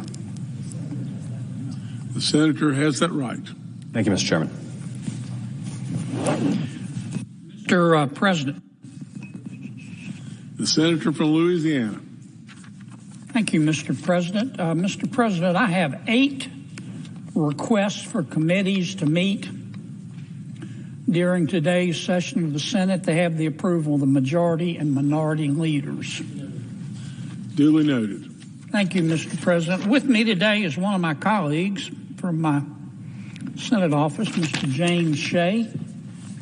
He is one of my right-hand people and does great work, and I'm honored that he could join me today. Gosh, I don't know where to begin. I've been in the Senate for 8 years. In dog years, that's 56 years. And it feels like 56 years. I've learned a lot, met a lot of interesting people. You know, before I got here, everybody told me about the Washington bubble. And I said, you know, how serious could they be? Well, it's true. There is a Washington bubble. This place is different. It's in its own way, sometimes disappointing, sometimes refreshing. It is deeply weird. For one thing, common sense is illegal in Washington. It's illegal. For another thing, I've discovered that this is a town of very frustrated ex-class presidents. And there's a Washington way of doing things. And when things aren't done that way, when somebody challenges the status quo, many, not all, but many of these frustrated ex-class presidents in Washington, on the Hill and otherwise, they get excited, not in a good way. They can't get their mind around doing anything other than the Washington way. Some of them, particularly in the media, they go almost catatonic, or the exact opposite. They foam at the mouth. And they really get upset. They can make a Valium nervous. It's like the world, we're not doing things the way we've always done them, and the world's going to spin off its axis. I want to try to put in perspective what many of my Democratic friends have been talking about today. They're very, very, very upset at President Trump. And they're very, very, very upset at Elon Musk. President Trump ran for president on a number of issues. One of the issues he ran on, he said it almost every day. He said, if you elect me president, I'm going to go through the entire budget and review all the spending, line by line. If I heard him say that once, I heard him say it 1,000 times. And that's what he's been doing. He went out and appointed, through an executive order, Elon Musk, who some people like him, some don't, but he's not a dummy. He's a very successful business person. He's got a top secret security clearance. President Trump issued an executive order, and he turned to Mr. Musk, and he said, Mr. Musk, I want you to do for me what I said I was going to do in the election. I want you to go through all the spending, line by line. Now, let me ask you something, Mr. President. How are you going to review the spending without reviewing the spending? How are you going to audit the spending by an agency without auditing the agency? That's what I mean when I say common sense is illegal in Washington, D.C. That's what Mr. Musk is doing. He's put together a crackerjack team, and they're going through everybody's spending line by line, item by item. And my Democratic colleagues are very, very, very upset. And they've been very eloquent. They've talked about the process, and President Trump's executive order supposedly violates the Constitution. And they've accused Mr. Musk of having conflicts of interest. And so I've heard people say he's sitting over there with a notepad, copying down everybody's Social Security number, and he's going to go use it to make money. I mean, people in this town, not just my Democratic colleagues, they're really upset. They've never said anybody question their spending. But that's what Mr. Musk is doing. But you know, I've listened. This has been going on for a week. People have been screaming like they're part of a prison riot. Oh my God, look at what Musk is doing. He's looking at the spending. And I've listened to people talk about the process and debate whether it's constitutional and discuss how many lawyers can dance on the head of a pin. But you know what? I haven't heard one single person who's upset with President Trump or Mr. Musk talk about what he's found. They don't want to talk about the spending porn, the waste of taxpayer money that he's found. I mean, that's the point of all this. I tell you who is interested. The American people. The people in America who get up every day and go to work and obey the law and pay their taxes and try to educate their kids and try to do the right thing by their kids and try to save a little money for retirement, and have had to live through 20% inflation under President Biden. They understand what Musk is doing. They understand spending porn and wasting taxpayer money. Now, Mr. American people are very generous. In our country, you know, when you're homeless, we'll house you. When you're hungry, we'll feed you. In our country, when you're too poor to be sick, we'll pay for your doctor. And we send a lot of money overseas to help our world's neighbors. And the USAID is in charge, in large part, of that. But I'll tell you what Mr. Musk discovered. I find it fascinating.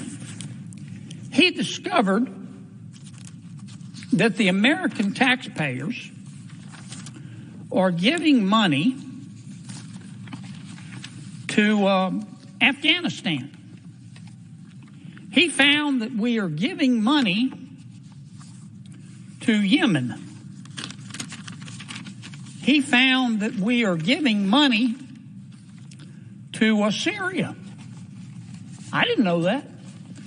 Some of our foreign aid is going to Yemen, Afghanistan, Syria.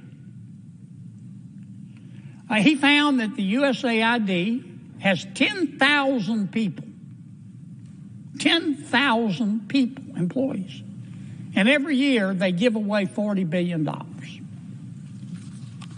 Mr. Musk also found, and I'm not saying that all of this money is wasteful. I'm not. Some of this money, I'm sure, does some good. That's why Secretary Rubio is going to revamp the department and separate the good from the bad. But this is the kind of stuff Mr. Musk found. He found that the USAID gave money to support electric vehicles in Vietnam. Our money, taxpayer money. He found that USAID gave money to a transgender clinic in India. I didn't know that. I bet you the American people didn't know that.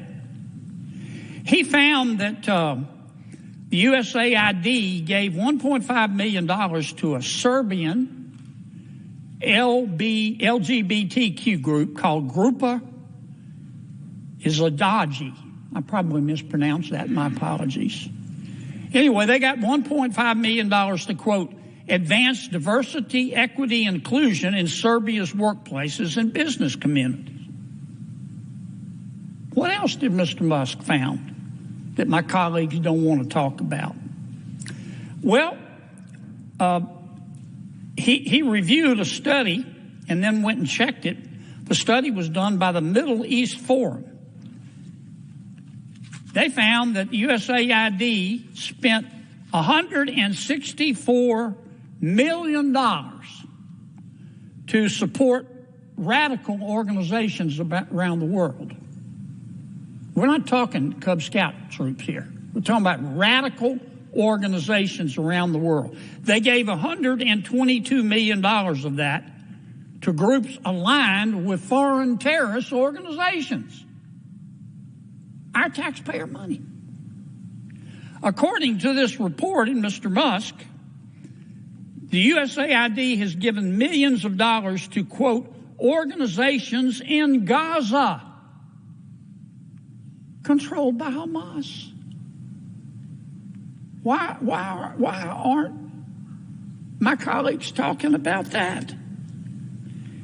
Recipients of the money, they found, have, quote, called for their lands to be cleansed from the impurity of Jews. That's who we're giving foreign aid to. What else? I'm not going to spend my whole time talking about this, but nobody else is talking about it. They're just talking about the process and Mr. Musk, and he's a mean guy, and he shouldn't be looking at our spending. Well, he is. And I kind of find what he's found out interesting. He found that we gave $2 million, USAID did, for sex changes in Guatemala. He found that we gave $20 million to produce a new Sesame Street show in Iraq. He found that we gave $4.5 million of taxpayer money to combat disinformation in Kazakhstan. He found that we gave $10 million, USAID did, of meals to an al-Qaeda-linked terrorist group called the Nusu Front. Mr. Musk found that we gave $7.9 million of taxpayer money to a project that would teach Sri Lankan journalists to avoid binary gendered language. The USAID took $8 million and gave it to a bunch of journalists in Sri Lanka to teach them how to avoid binary gendered language. I don't know what the hell binary gendered language is. I think I do. You think most taxpayers would support that? Why aren't we talking about that? The USAID gave $1.5 million to promote LGBT advocacy in Jamaica. They gave $1.5 million to rebuild the Cuban media ecosystem. They gave $1.5 million for, quote, art for inclusion of people with disabilities in Belarus. Another $3.9 million for LGBT causes in Macedonia. $8.3 million for equity and inclusion education in Nepal. I could go all night.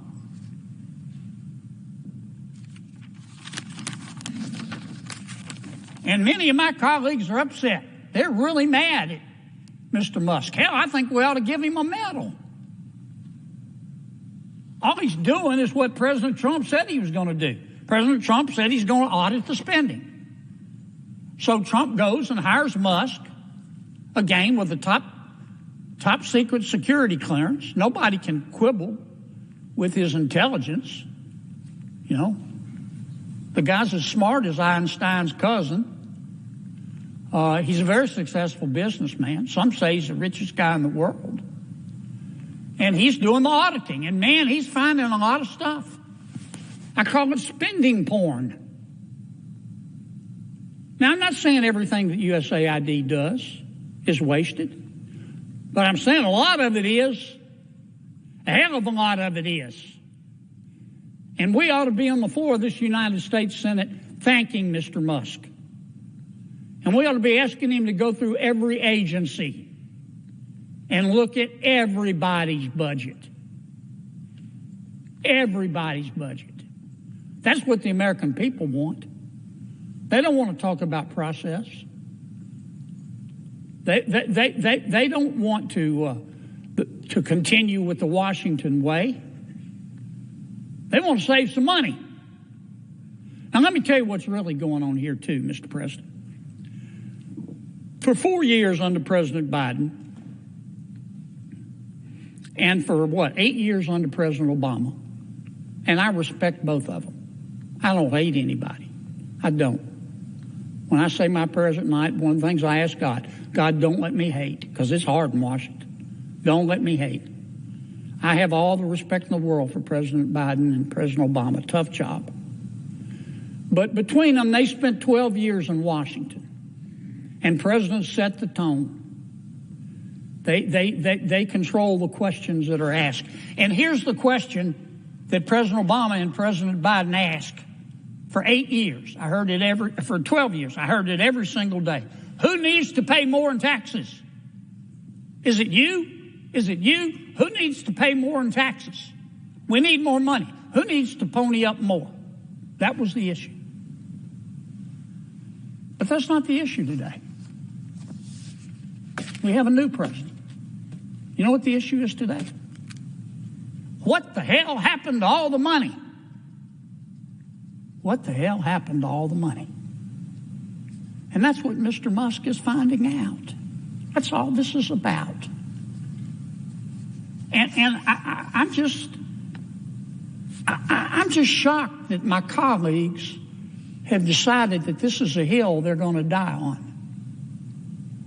How can you look the American people in the eye and support this kind of waste? Support this kind of spending porn? I mean, the election to me made at least one thing clear, that the American people are sick and tired of people in Washington denying reality.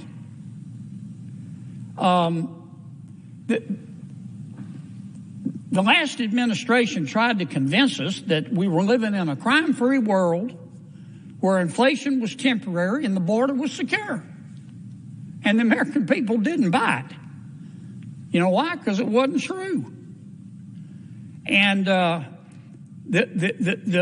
administration, our last administration, tried to argue that Bidenomics was making our lives better. But the American people knew differently. They understood Bidenomics to mean I get to spend more to live worse. And they voted. Now, I mean, the American people were poorer under the last administration, but they didn't become stupid. They could see that the government was creating a problem, not trying to fix it. And they noticed the national debt, too. Put up that first chart for me. You know what our national debt is, Mr. President? $36 trillion. Not million, not billion. $36 trillion. It takes my breath away. Highest it's ever been, over 100% of our gross domestic product. Our debt's growing faster than our economy. And we toss around these numbers, $1 trillion, $1 billion, $1 million, $1 squillion, like it's nothing. I want to try to put this in context. If I started counting right now, and I counted one numeral, if you will, per second. 1, 2, 3, 4, 5, 6, 7. And I kept counting all day and all night. I didn't sleep. I counted between bites of oatmeal at breakfast. I just counted continually. One numeral per second. It would take me 32 years to count to 1 billion. 32 years to count to 1 billion. It would be 2057. I'd be dead as Woodrow Wilson. I wouldn't live that long. And that's just $1 billion. Our debt's $36 trillion. You know how long it would take me to count to $1 trillion? 31,000 years, if I counted one numeral per second. About as old as Chuck Grassley. 31,000 years. It would take me 1 million years to count to 36 trillion. Those are the kind of numbers we're talking about. And the American people understand it. Since 2019, America's population has grown 2%. We're not having babies. 2%. And that's after massive immigration. You know how much our budget has grown? 55%. 55%. Yeah, we've had inflation, but we haven't had 55% worth of inflation. That's how we got to this $36 trillion in debt. Put up the next chart for me. Now, some of this money we had to spend during the pandemic, and it was a bipartisan effort during the pandemic. Republicans voted for it, and Democrats voted for it because we had no choice. I was there. I saw it from the inside. We came this close to losing the American economy. And you know who helped a lot, doesn't get enough credit? Jay Powell at the Federal Reserve. I watched it. The whole world wanted to go into a cave and retreat. Back in the Great Recession, I remember all the other countries in the world who looked to us. They may hate us, but they know we're the greatest country in all of human history. They look to America. And you know what? Back in the Great Recession, all the other countries wanted they wanted treasuries, treasury notes, treasury bonds. Not this time. They were so scared. They didn't want treasuries. They wanted dollars, cash dollars. So Jay Powell, thank the Lord, he goes over to the Federal Reserve. He opens what's called a currency swap line, and he told every country, you want dollars? I'll trade your dollars for your currency. And everything calmed down. He doesn't get any credit for that. But it was a gutsy thing to do. But on top of that, to save the American economy, that wasn't helping the American economy. We had to keep the economy going. We spent a lot of money. But then COVID ended. And what we should have done was go back to pre-COVID spending. But we didn't do that. President Biden, after the shutdowns and the coronavirus, the pandemic was over, passed the American Rescue Plan. COVID was over. He spent $1.9 trillion. Never let a good crisis go to waste. I didn't vote for it. Then he came back and passed what he called an infrastructure bill. It was really just the Green New Deal. I know what's in that bill. That was another $1.2 trillion. And then he passed the Inflation Reduction Act. I didn't vote for it. But that was another $1.0 trillion. And then he passed the CHIPS Act. This is really special. He said, big tech, the semiconductor companies need our money. They need taxpayer money. They're not making enough money. And he gave them money. He didn't give hardware stores money. President Biden didn't give the healthcare industry money. He said, I want to help big tech. And boy, they sucked it up like a Hoover Deluxe. We spent $280 billion subsidizing big tech. And you add it all up, and that's almost $4.5 trillion. And that's how we got $36 trillion in debt. And that's why Donald Trump said, I'm going to look at every single line item of spending. And that's why he gave the job to Elon Musk. And that's why Musk is auditing these accounts. But nobody wants to talk about what he's finding. Nobody wants to talk about the spending porn except the American people. They get it, Mr. President. They get it. And I hope Mr. Musk continues. My colleague and friend, we had a little discussion in banking today. Senator Warner makes a good point. He wants Mr. Musk to come over and talk to Congress about how he's doing this. I'm all for that. I am all for that. I would love to have him come over and walk us through what he's doing and how he's discovering all this spending porn. We need all the help we can get on reducing our spending because we can't continue at this pace. I just wanted to spend a few minutes putting all this in perspective, Mr. President. The world's not going to spin off its axis, folks. Every business that I know of goes through an audit. Now we're being audited, but we're being audited by not by the usual auditors, but we're being audited by a person appointed by the President of the United States. And I'm betting you when he's through, and he's going to go to all these agencies.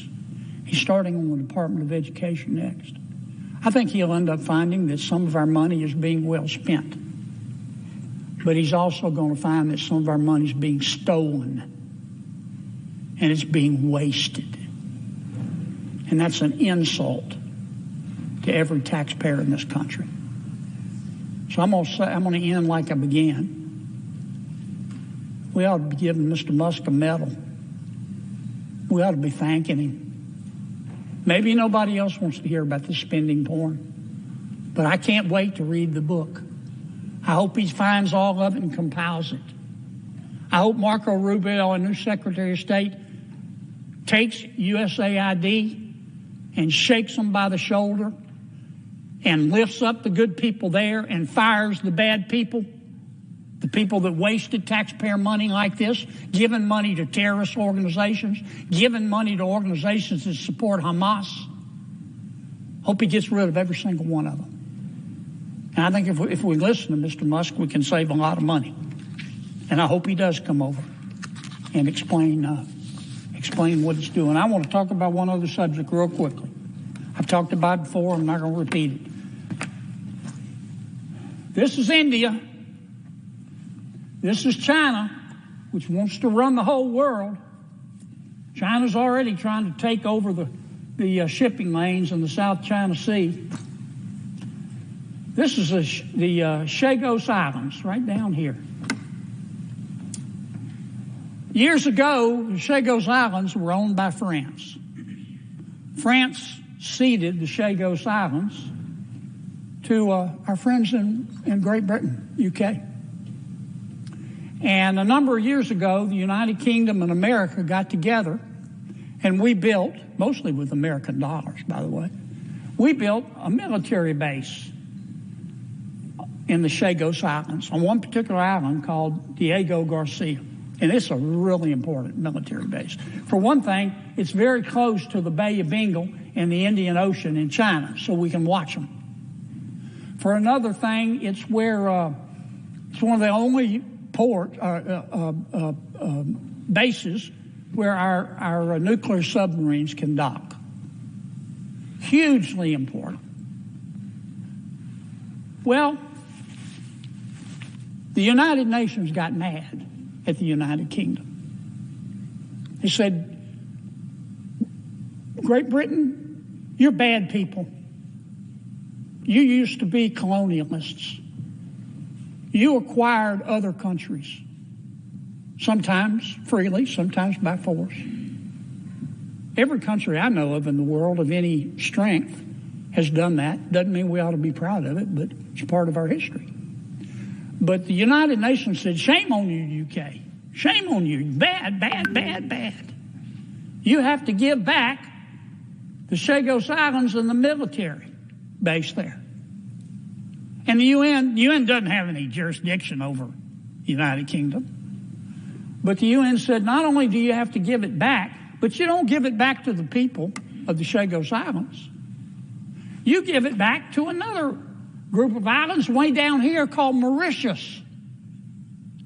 Mauritius used to own the Chagos Islands when France ceded them to Great Britain. They were run by Mauritius. But the people of the two island groups, archipelagos, the people don't have any affinity. Now, what's Mauritius say? Of course, we'll take it. But they want to start charging the United States and the UK £9 billion for a 99-year lease. So we can lease our own military base. All because the Prime Minister of the United Kingdom feels guilty because somebody, some tofu-eating wokarati at the United Nations says they're bad people, bad colonialists. Well, and the Prime Minister of the United Kingdom, he's going along with it, but he says, I'm negotiating with Mauritius. And the people, the leader of Mauritius just issued a press release, said, yeah, he's negotiating. He's increased the price. And he's shortened the leash. Now, you know who's loving all of this? China. Because China has a close relationship with Mauritius. And you know what? It's going to get a lot closer. This is insane. This is cell deep stupid. This is bone deep down to the marrow stupid. Because the United Nations wants the United Kingdom to feel guilty, they want to give our military base and their military base to Mauritius. Now, the Prime Minister of the United Kingdom can stop this. And Marco Rubio, our new Secretary of State, is against it. And I haven't talked to him directly, but I think President Trump is against it. The United Kingdom is our friend. I went to school there for a while. I love them. And I want to see the Prime Minister do well. But he needs to put down the bong. He needs to put down the bong. This makes absolutely no sense. And it's going to be a big part of his legacy if he gives away this island and our military base to, in effect, what will eventually be China.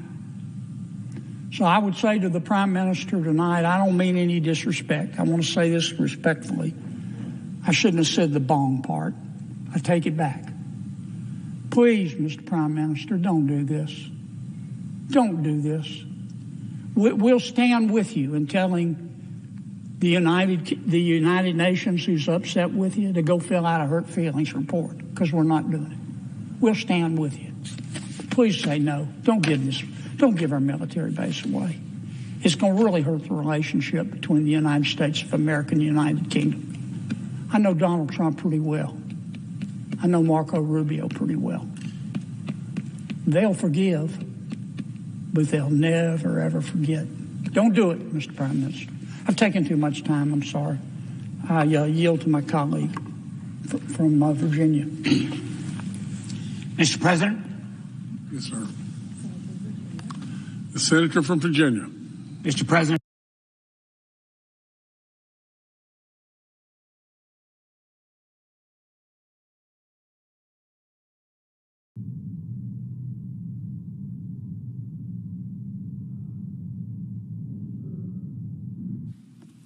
Mr. President. Senator from Louisiana. Thank you, Mr. President. With me this evening, Mr. President, is Mr. Nick Ayers, who is one of my colleagues in my office, on whose judgment, counsel, and advice I rely regularly.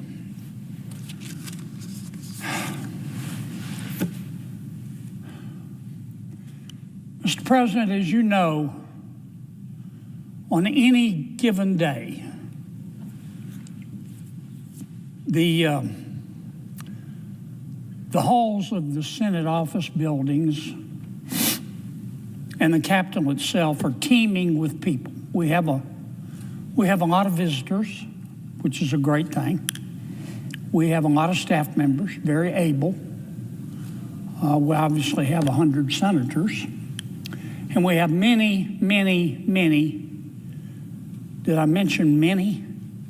Members of the press. And today, many of those folks, not the tourists,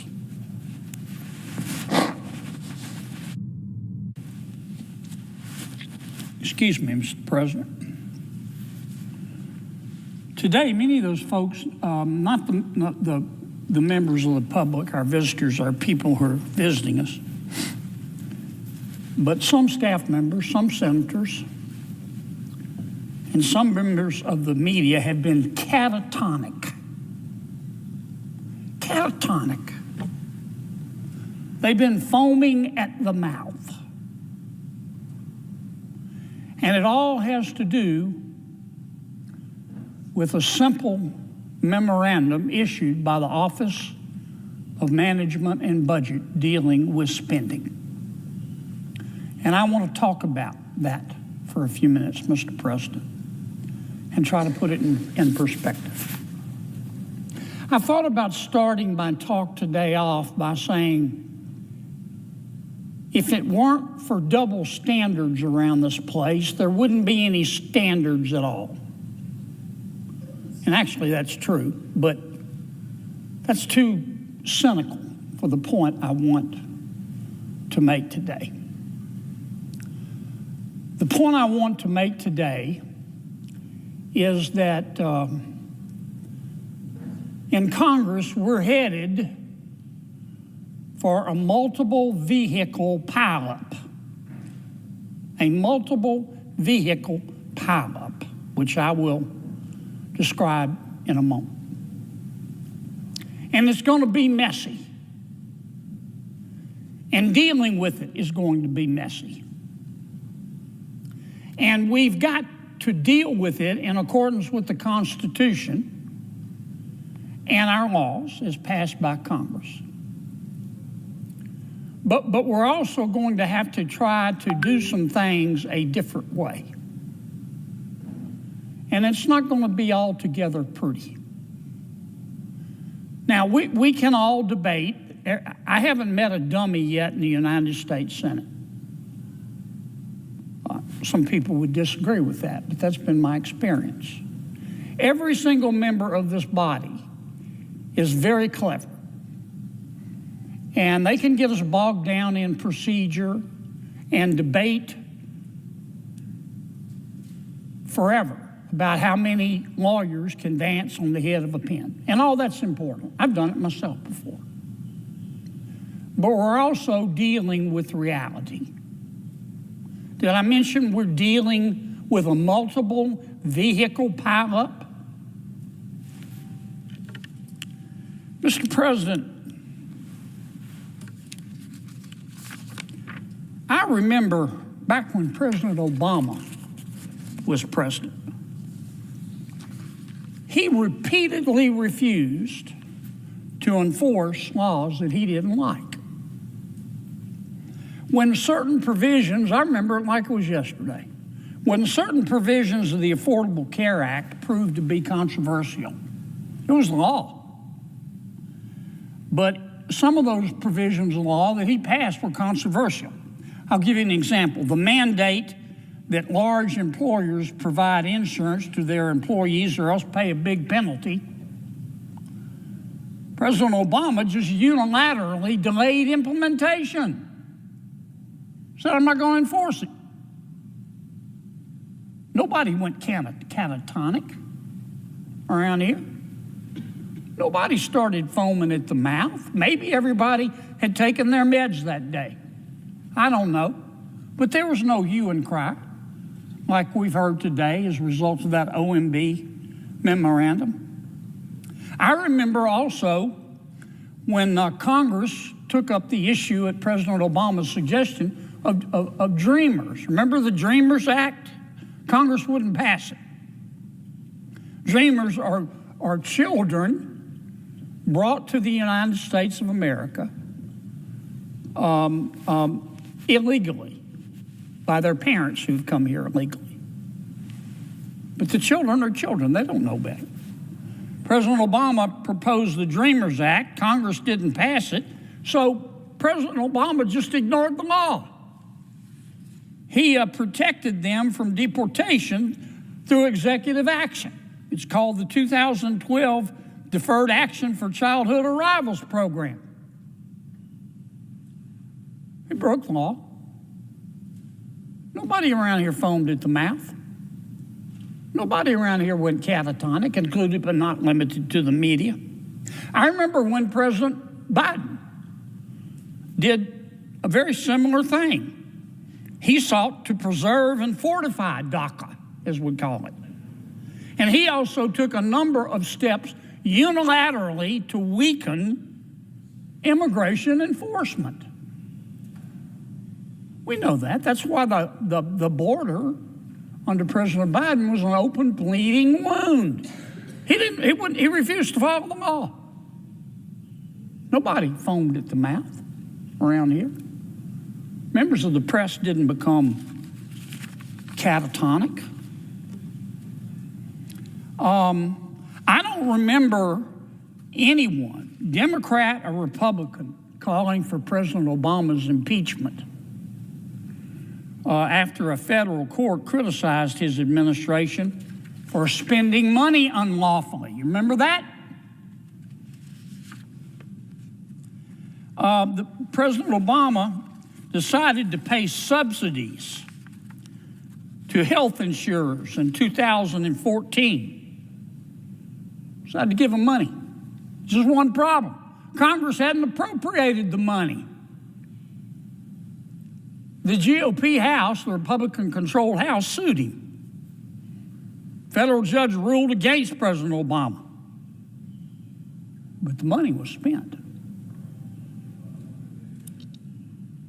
I remember when the GAO concluded that the Obama Health and Human Services Department in 2016 illegally spent money. Congress didn't appropriate it, by paying insurers instead of sending the money to the Department of Treasury. Nobody around here foamed at the mouth, including members of the press. Nobody around here went catatonic. Now, I didn't come here today, Mr. President, to debate the take care clause of the United States Constitution. We're all familiar with it. The president has a constitutional duty to, quote, take care that the laws be faithfully executed. That's the law. It's in our Constitution, bigger than Dallas, right there. And I believe in it.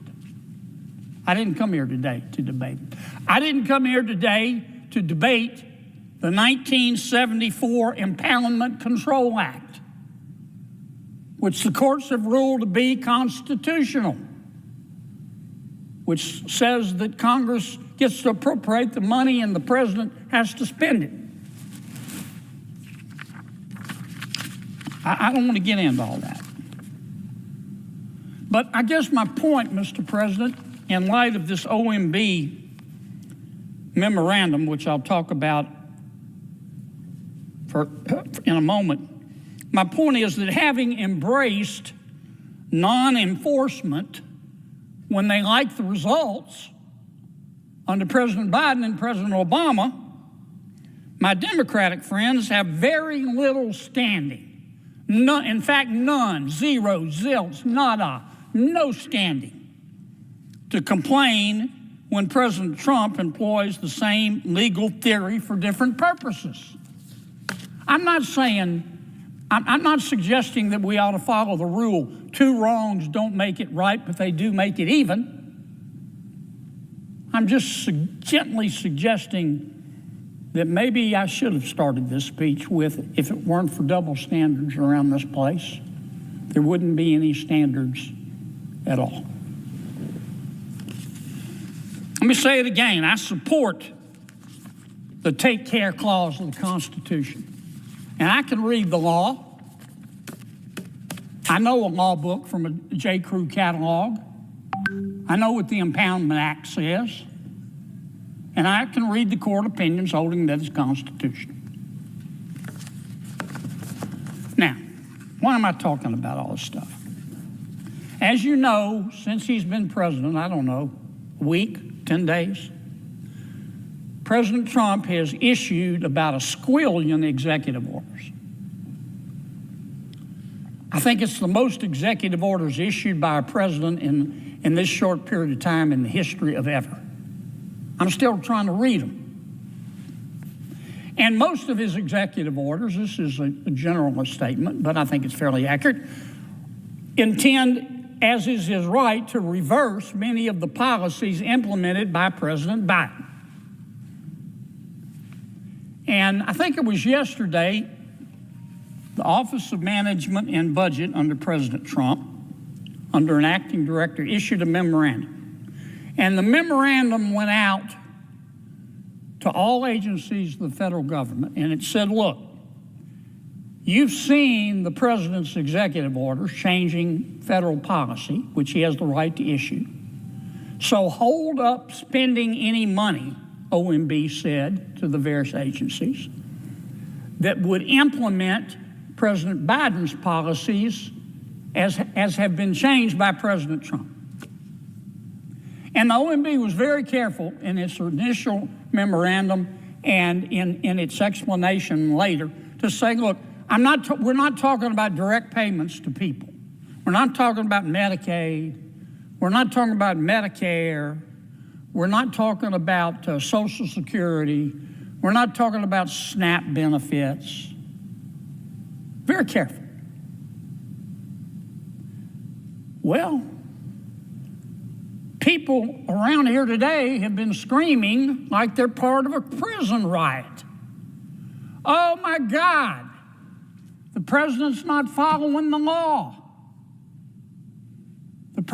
Like this had not happened before. Again, I'm not saying that two wrongs don't make it right, but they do make it even. I'm just trying to give you a little context for this, Mr. President. My good friend, Senator Schumer, and he is my good friend. I went on a trip with Chuck to China. And I don't want to personalize this about Chuck. Let me put it another way. Some of my Democratic friends have been running around, and some of my friends in the media have been running around like a 5-year-old in a Batman t-shirt, screaming that the world is coming to an end and the Impoundment Act is being violated and the take care clause of the Constitution has been thrown into the garbage bin, as if this sort of hesitation to spend money has never happened before in Washington, D.C. Why is the Trump administration doing this? Look, I don't know. I don't talk to the Trump administration every day. People have a multitude of reasons of doing what they do. But I can see what's going on and what is going to be going on, Mr. President, over the next 6 months to a year. Did I mention we're headed toward a multiple vehicle pileup? Here's the problem. We've got to extend the tax cuts from the Tax Cuts and Jobs Act of 2017. We don't have a choice. Like it or hate it. If we don't extend those tax cuts, when they expire shortly, taxes are going to go up $4.3 trillion on the American people. Not 4.3 million, not 4.3 billion, $4.3 trillion. And 60% of that tax increase is going to impact middle class and lower income Americans. And that's just a natural fact.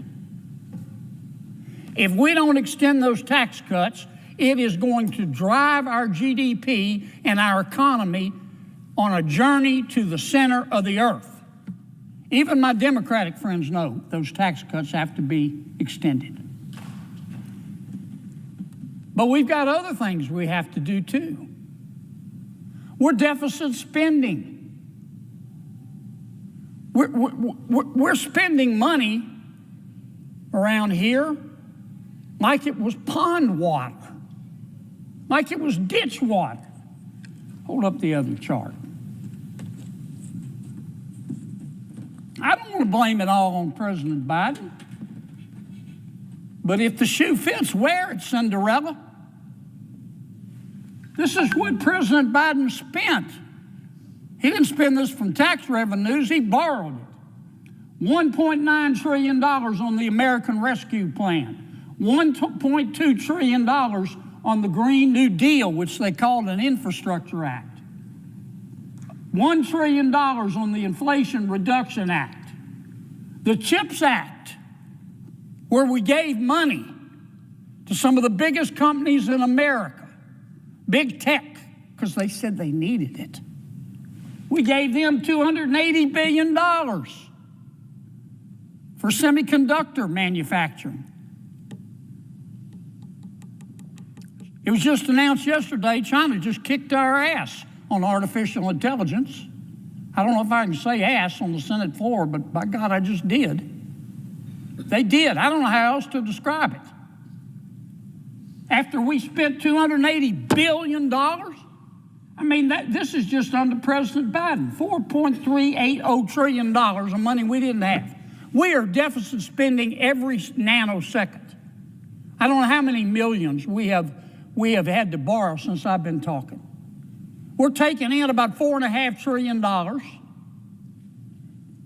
give or take. We're spending about $6.5 trillion. And when we deficit spend, that money doesn't just fall from heaven. We thank heaven for it. But we have to borrow it, and we have to pay it back. And those annual deficits, daily deficits, monthly deficits, roll over into national debt, and we've now got $36 trillion worth of national debt. We're going to run out of digits. That's the most debt we've ever had, well over 100% of GDP.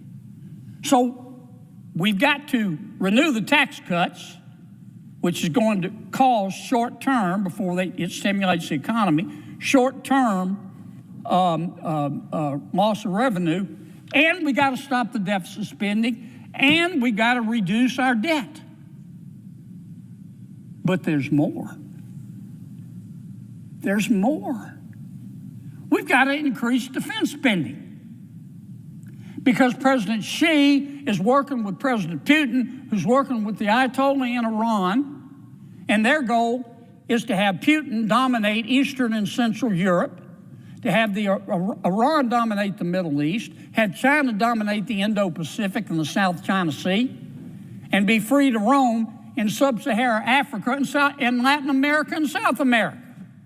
I don't want America to be the world's policeman, but I don't want President Xi or President Putin or the Ayatollah in Iran to be the world's policeman either. And weakness invites the wolves. And we've got to start spending more money on defense. Now, you don't have to be Einstein's cousin to figure out that all the things that I just described that we've got to do in the next year to 6 months could be called competing interests. Tax cuts, stop deficit spending, reduce the debt, but find more money for defense. Something's got to give. And all this is a long-winded way of saying we're going to have to reduce spending. We're going to have to do it. The numbers are the numbers. Since 2019, the American population has grown 2%. We're not having babies. 2%. And that's after all the illegal immigration. You know what has happened to our budget? It's gone up 55%. I know we had a pandemic. We had to save the economy.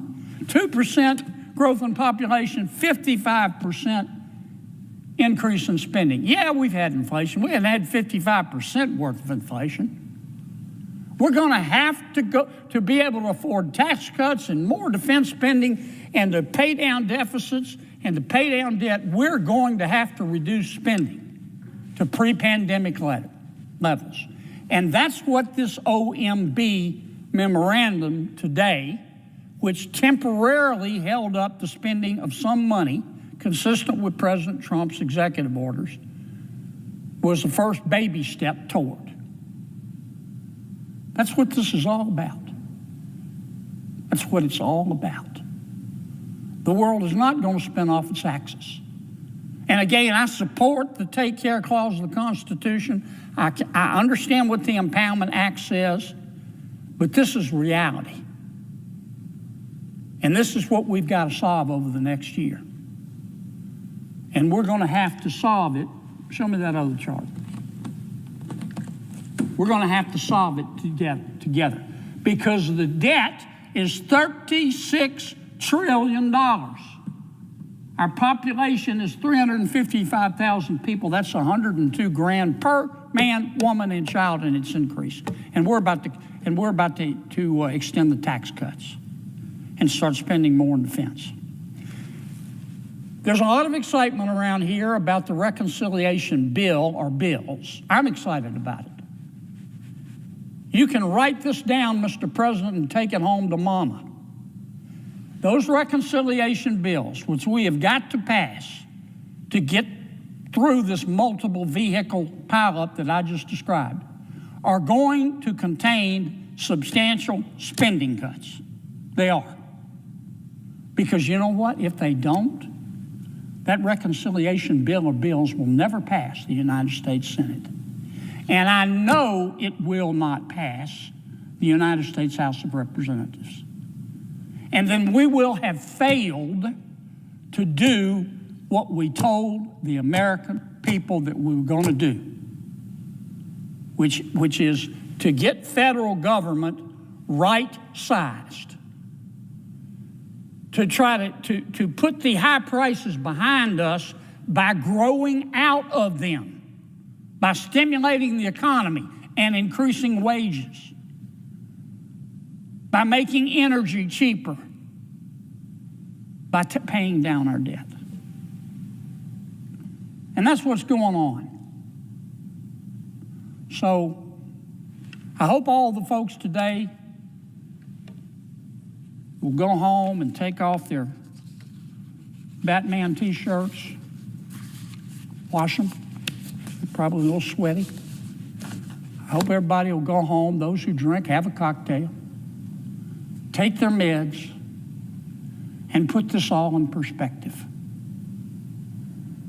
That's what that OMB memorandum was all about. And I'm going to say this one final time because maybe some members of the media are listening.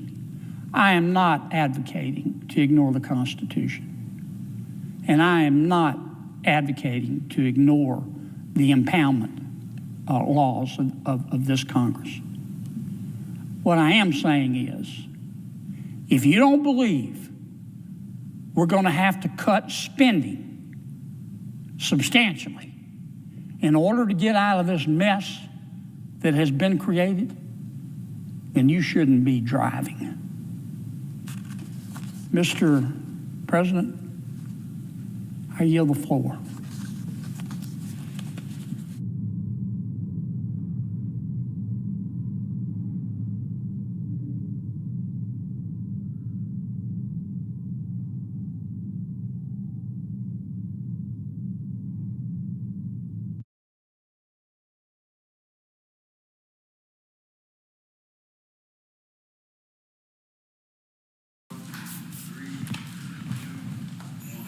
If you're going to quit, quit when it's going well.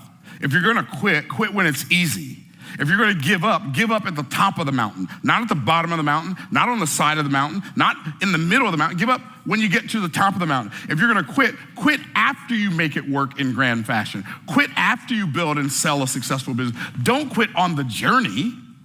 I'm going to share with you why I don't quit when it's working, why I keep working when it's not working for me. Are y'all ready for this? This is so mind-blowing. I'm going to read something to you from Ecclesiastes chapter 10.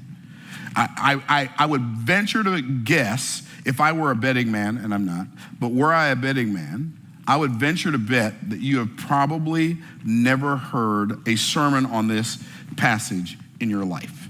You've never heard anybody teach on it, probably. I know I've never heard anybody teach on it. Okay, Ecclesiastes chapter 10, starting with verse 5.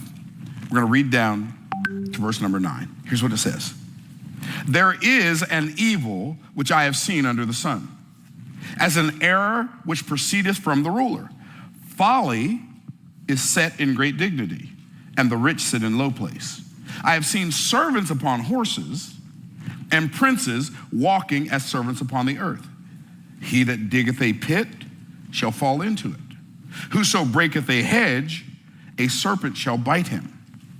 Whoso removeth stones shall be hurt therewith, and he that cleaveth wood shall be endangered thereby. What? Let's go. Here's the problem. People will start working on something because they have this grand vision in their mind. And they think, when this happens, it's going to be great. And it doesn't happen as fast or as smoothly as they thought it should happen, and then they quit. The reason I keep working when things aren't working, and I'm using that tongue-in-cheek, aren't working, when they seem to not be working, is because I understand how it really works. Yes, there's danger involved, there's risks involved.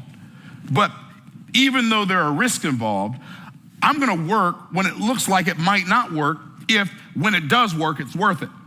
See, if the downside is limited and the upside is unlimited, that is a chance I'm always willing to take. And see, there are people who are not willing to take a chance on an unlimited upside because they're so afraid of the limited downside. Now, if something has a limited upside and an unlimited downside, I'm just going to ignore it. It's not even worth looking at. For me, if something has the potential to make me go back to ground zero and start over from scratch, I'm not even going to look at it. Unless I'm already at ground zero. Then it doesn't matter. See, it's interesting. You remember the parable about the talents, right?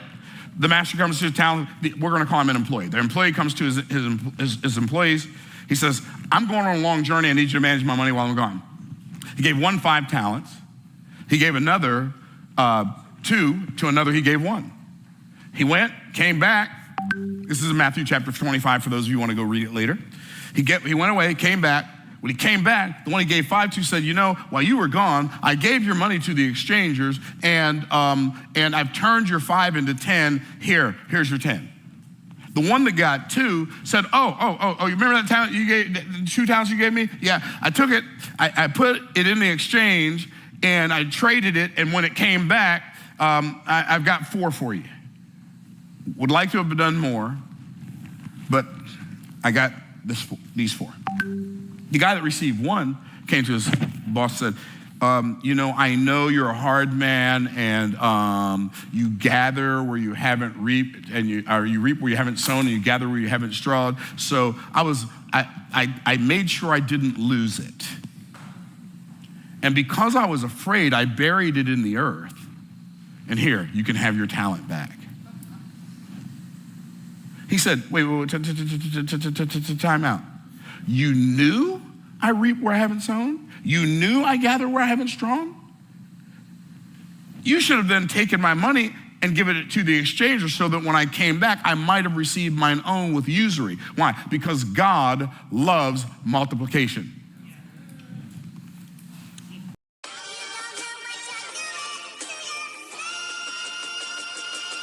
Whoa, amongst the stars is where I live. Never take your talents to the grave. Mind no business that don't get you paid. Lost children, find their way. Amongst the stars is where I live. Never take your talents to the grave. Mind no business that don't get you paid. Lost children, find their way. 1995, I touched Earth. Mother didn't make it, they had complications. 29 years, all that pain still felt. I'm a bold, steady do this, I still. This is rap on wheels. Set up shop on any block, show you how to play the field. Let them watch you from the stand. Foreigners driving caravans on our way to Vietnam. Yeah. You know, by making $1 stretch, I ain't read a single book. You know, I passed every test. Hey, Lord, we don't take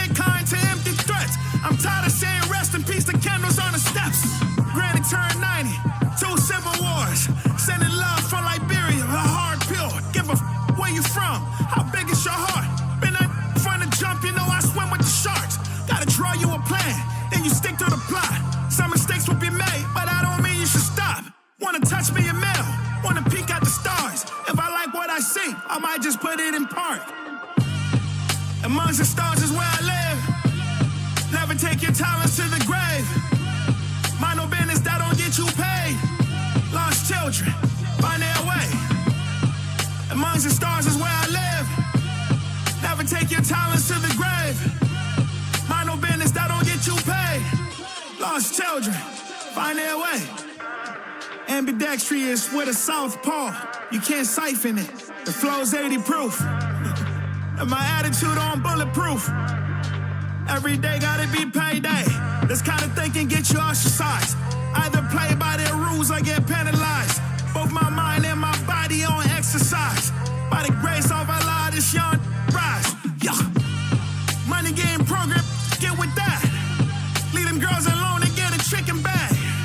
Rap till I'm 60, I'm a pro. If they cut these lights out, glow. Dallas, Texas mobbing. Shout out Will Hustle. 2018 first tour, I wanna thank him. Every now and then, I think about my losses. Seeing how far it came, but I can't forfeit. Shout out to my damsels. We don't have some good times. Can't be a husband, cause you know I gotta get it. Triple my investments. Got my heart racing. Only concern is just how far we can take it. Amongst the stars is where I live. Never take your talents to the grave. Mind no business that don't get you paid. Lost children, find their way. Amongst the stars is where I live. Never take your talents to the grave. Mind no business that don't get you paid. Lost children, find their way.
Now here's what's interesting about that whole story. Who had the most to lose, the guy with 5 talents or the guy with 1? The guy with 5. I am telling you, this is one of the most strange phenomena in the world. Phenomena in the world. Phenomena. Don't do it, Myron, don't do it. I just started thinking of these little children's cartoons that I used to watch when I was a kid. I'm like, what's going on? Okay, so here's what's amazing. The people that have the most to lose are the least afraid to lose it. And the people that have the least to lose are the most afraid to lose it. It's just like that today. Yeah, man, that seems like a scam. Bro, I got some bad news for you. You grown and broke. You already been scammed. You're a full-grown adult and broke. And you worried about somebody scamming you? What they gonna get?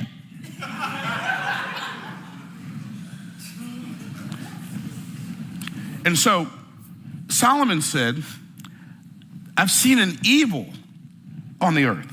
What's the evil? I've seen an evil which I've seen under the sun, and an error that proceeded from the ruler. Folly is set in great dignity. There are people who are more successful than you who are less talented than you. There are people who are more successful than you that are not as smart as you. There are people that are more successful than you who are less skillful than you. The difference is servants upon horses, princes walking as servants upon the earth. Why? Well, I believe the next verse tells us, he that diggeth a pit shall fall into it. The risk associated with preparing to build something scares people away. It says, he that breaketh the hedge, a serpent shall bite him. This is really fast. This whole story is really fascinating to me. He that diggeth a pit shall fall into it. Whoso breaketh the hedge, a serpent shall bite him. Whoso removeth stones shall be hurt therewith, and he that cleaveth wood shall be endangered thereby. So let's talk about, okay, you're digging a pit. If you fall into the pit, what could happen? Well, you could break your neck. You could break your arm, you could break your leg, depending on how deep the ditch is, right? So it's like, I don't want to dig a ditch that might end up causing me to fall into it and break my neck. And digging a ditch is really an interesting analogy to make. So if you read King Solomon, so if you go read 1 Kings chapter 3, you will see that Solomon asked God for an understanding heart to discern judgment. God gave Solomon wisdom and understanding greater than all the kings that were before him, greater than all the kings that came after him. And the next chapter says that Solomon wrote 3,000 proverbs and his songs were 1,005. 3,000 proverbs. I want you to think about that. So in our modern day vernacular, that would be like Instagram post, Facebook post, Twitter post. Do you have 3,000 Instagram posts, Twitter posts, right? And you wonder why nobody knows about you. Because the wisdom that you have, you're not putting out into the marketplace for the world to find. I'm telling you, okay, so our business has done millions and millions of dollars in sales. And guess what? This year, we spent $0 on advertising. Why? Because we've written 3,000 proverbs and our songs are 1,005. Are you tracking? All I do is put content out that helps people. I don't have to go look for them. They come looking for me. Do you have any more? Do you have any more? Do you have any more?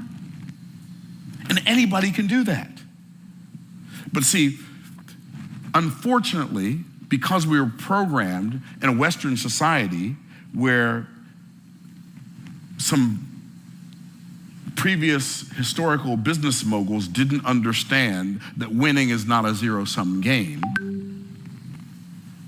They built manufacturing plants to make the stuff that they were going to sell to the consumers, and then they built manufacturing plants for the workers to come work in their factories, and they call them schools.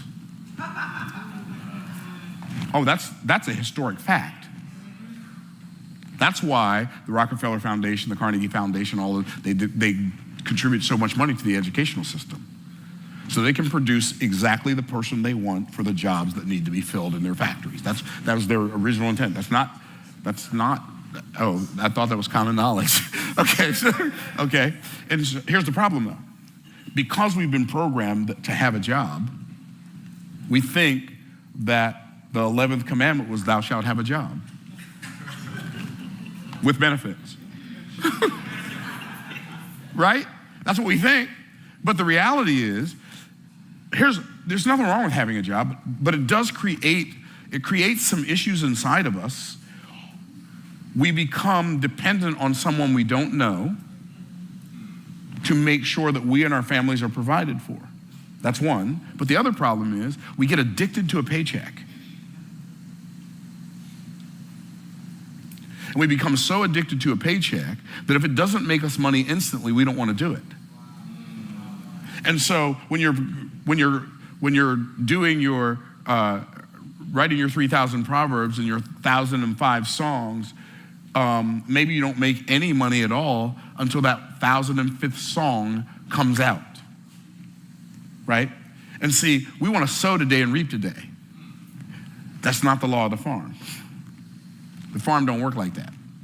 We got drive-through restaurants, drive-through banking, drive-through dry cleaners. We got instant microwavable meals, instant this, instant that. Everything's instant.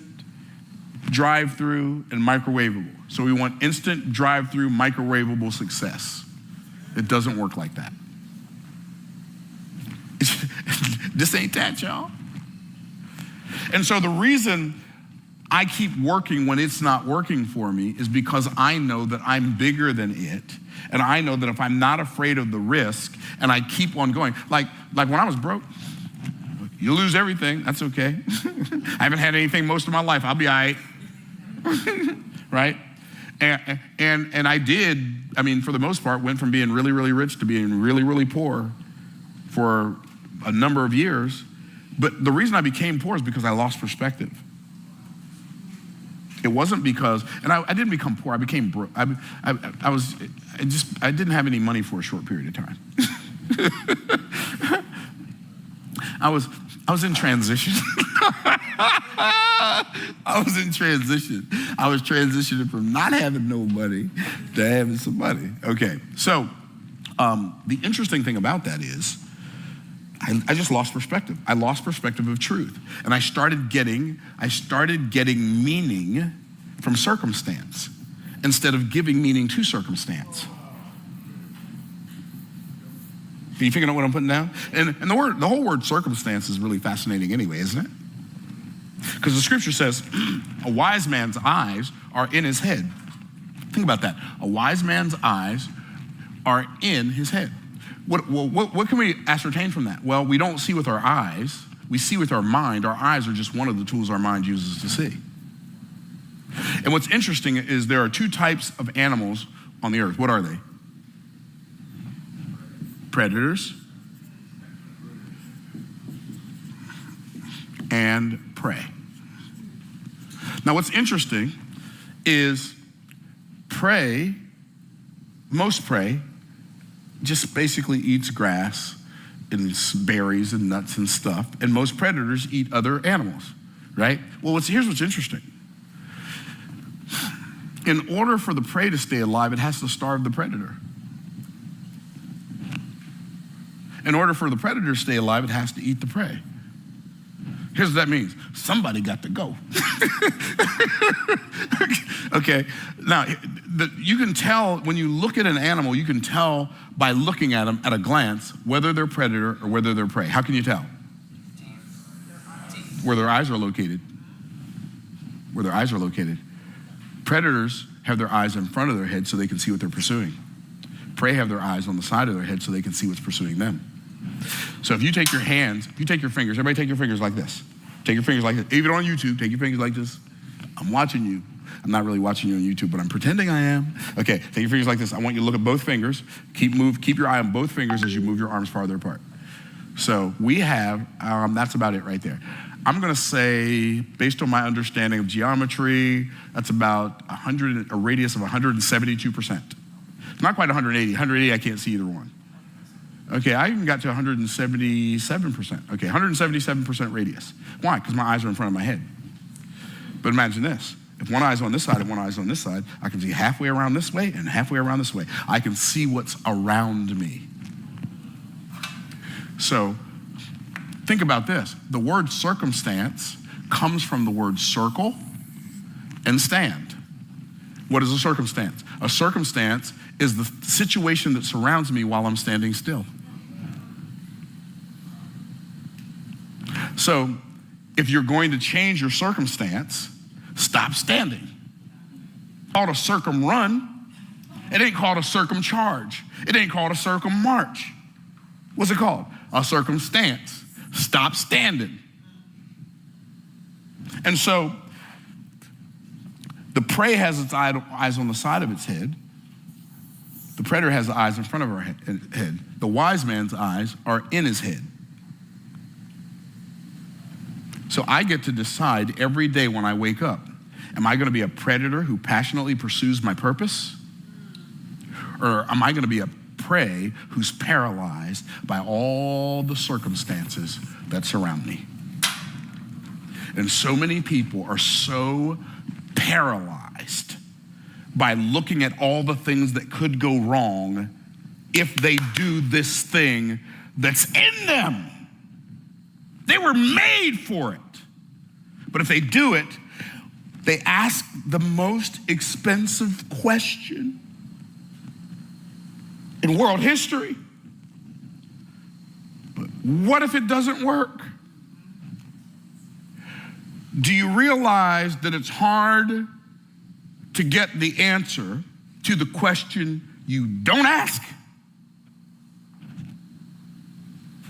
But if you ask, what if this doesn't work? Guess what answer you're gonna get? Well, if it doesn't work, I ain't gonna make no money, and they're gonna come get my car, and I'm gonna be living in the dark, and I'm gonna get evicted out of my house, and right? Because you asked the question, what if it doesn't work? So the only answer you can get is the answer to what if it doesn't work. If you learn to ask better questions, you will discover better answers. What's a better question than what if this doesn't work? Here's a good one. How awesome is this gonna be when it works? Wow. Wonder what neighborhood I'm gonna live in when it works. Wonder what kind of car I'm gonna drive when it works. Where would I like to go on vacation when this works? Would I like to fly private when this works? Are you tracking? So when you ask better questions, you get better answers. And so because there are princes walking as servants upon the earth, and folly is set in great dignity, and the rich sit in low place, because he that diggeth a pit shall fall into it. So those are some of the dangers. Breaketh a hedge, the serpent shall bite him. Well, what's the problem with that? Well, the serpent bites you. One thing we know gonna happen: if the serpent bites you, it's gonna hurt, right? And if it's a venomous serpent, you're gonna get sick. And if it's venomous enough, you might die. So because I might fall into the pit, I'm not gonna dig it. Because I might get, when I'm clearing this area, there might be a snake in there. And I'm gonna be honest with you now. Okay. So there. That was a good accident. Okay, so I'm a golfer. In Florida, here's what we have in the woods. Everything. Everything. We got alligators in the woods. Not just in the water, they're in the woods too now. I've seen them in the woods. Okay, we got alligators in the woods. We got bobcats in the woods. Wild hogs in the woods. I mean, depending on what part of Florida, panthers in the woods. And my least favorite of all, snakes. My chances of seeing a panther in the woods are good. Woods are green. I'm colorblind, but I can tell that black panther ain't green. Right? My chances of seeing a wild hog in the woods pretty good. Even an alligator, you know, they're really big and lethargic and kind of clumsy-ish on land. I can see it probably before it sees me. But a snake? That joker could be sitting right beside me licking his chops, and I don't even see it. So, the concern about serpents, like, I get it. I'd rather be 5 feet from an alligator than 5 feet from a snake. 8 days a week, twice on Sunday. So, it's not that the potential danger is not real. The potential danger is real. He that breaketh the hedge, the serpent shall bite him. He that removeth stones, shall be hurt therewith. You might drop one on your foot, break your foot. You might be putting one up on top of something and drop it on your head and get a concussion. Like when you're working on something, here's what we're learning from this. Work has risk associated with it. If you don't do the work because you're afraid of the risk, you will never get the wealth that only the work can bring. So it's not that we should ignore risks, because the scripture says, the wise man foreseeth evil and hideth himself, but the foolish pass on and are punished. So we don't want to be stupid about it. What we want to do is we want to measure the risk, and then we want to calculate whether the risk is worth the reward. And if the risk is a limited downside, and the reward is an unlimited upside, I'm jumping on that train every time. As long as that train is going in the direction of my purpose. Are y'all tracking? Because, by the way, making money should not be the primary determining factor of whether or not you say yes or no to a business opportunity. Because all good money ain't good. You can make some good money doing some bad things. You can make some good money doing some things that are filled with hassle that are not bad. They're just filled with hassle. I don't like hassle. So you know what I do? I don't do those things. I don't like doing bad things. I'm not, oh, but this thing can make you so. I mean, I get that. Brother man can't be, I can't do it. So, then it says, he that moveth the stone. Now here's the parallel that I saw. When I'm reading this, I'm thinking, this is amazing. This reminds me of the first command. Not the first commandment, the first command. It says, he that removeth stones shall be hurt therewith, and he that cleaveth wood shall be endangered thereby. What's going to happen? Well, you can be cleaving wood, chopping wood with an axe, right? And you can get a splinter in your eye.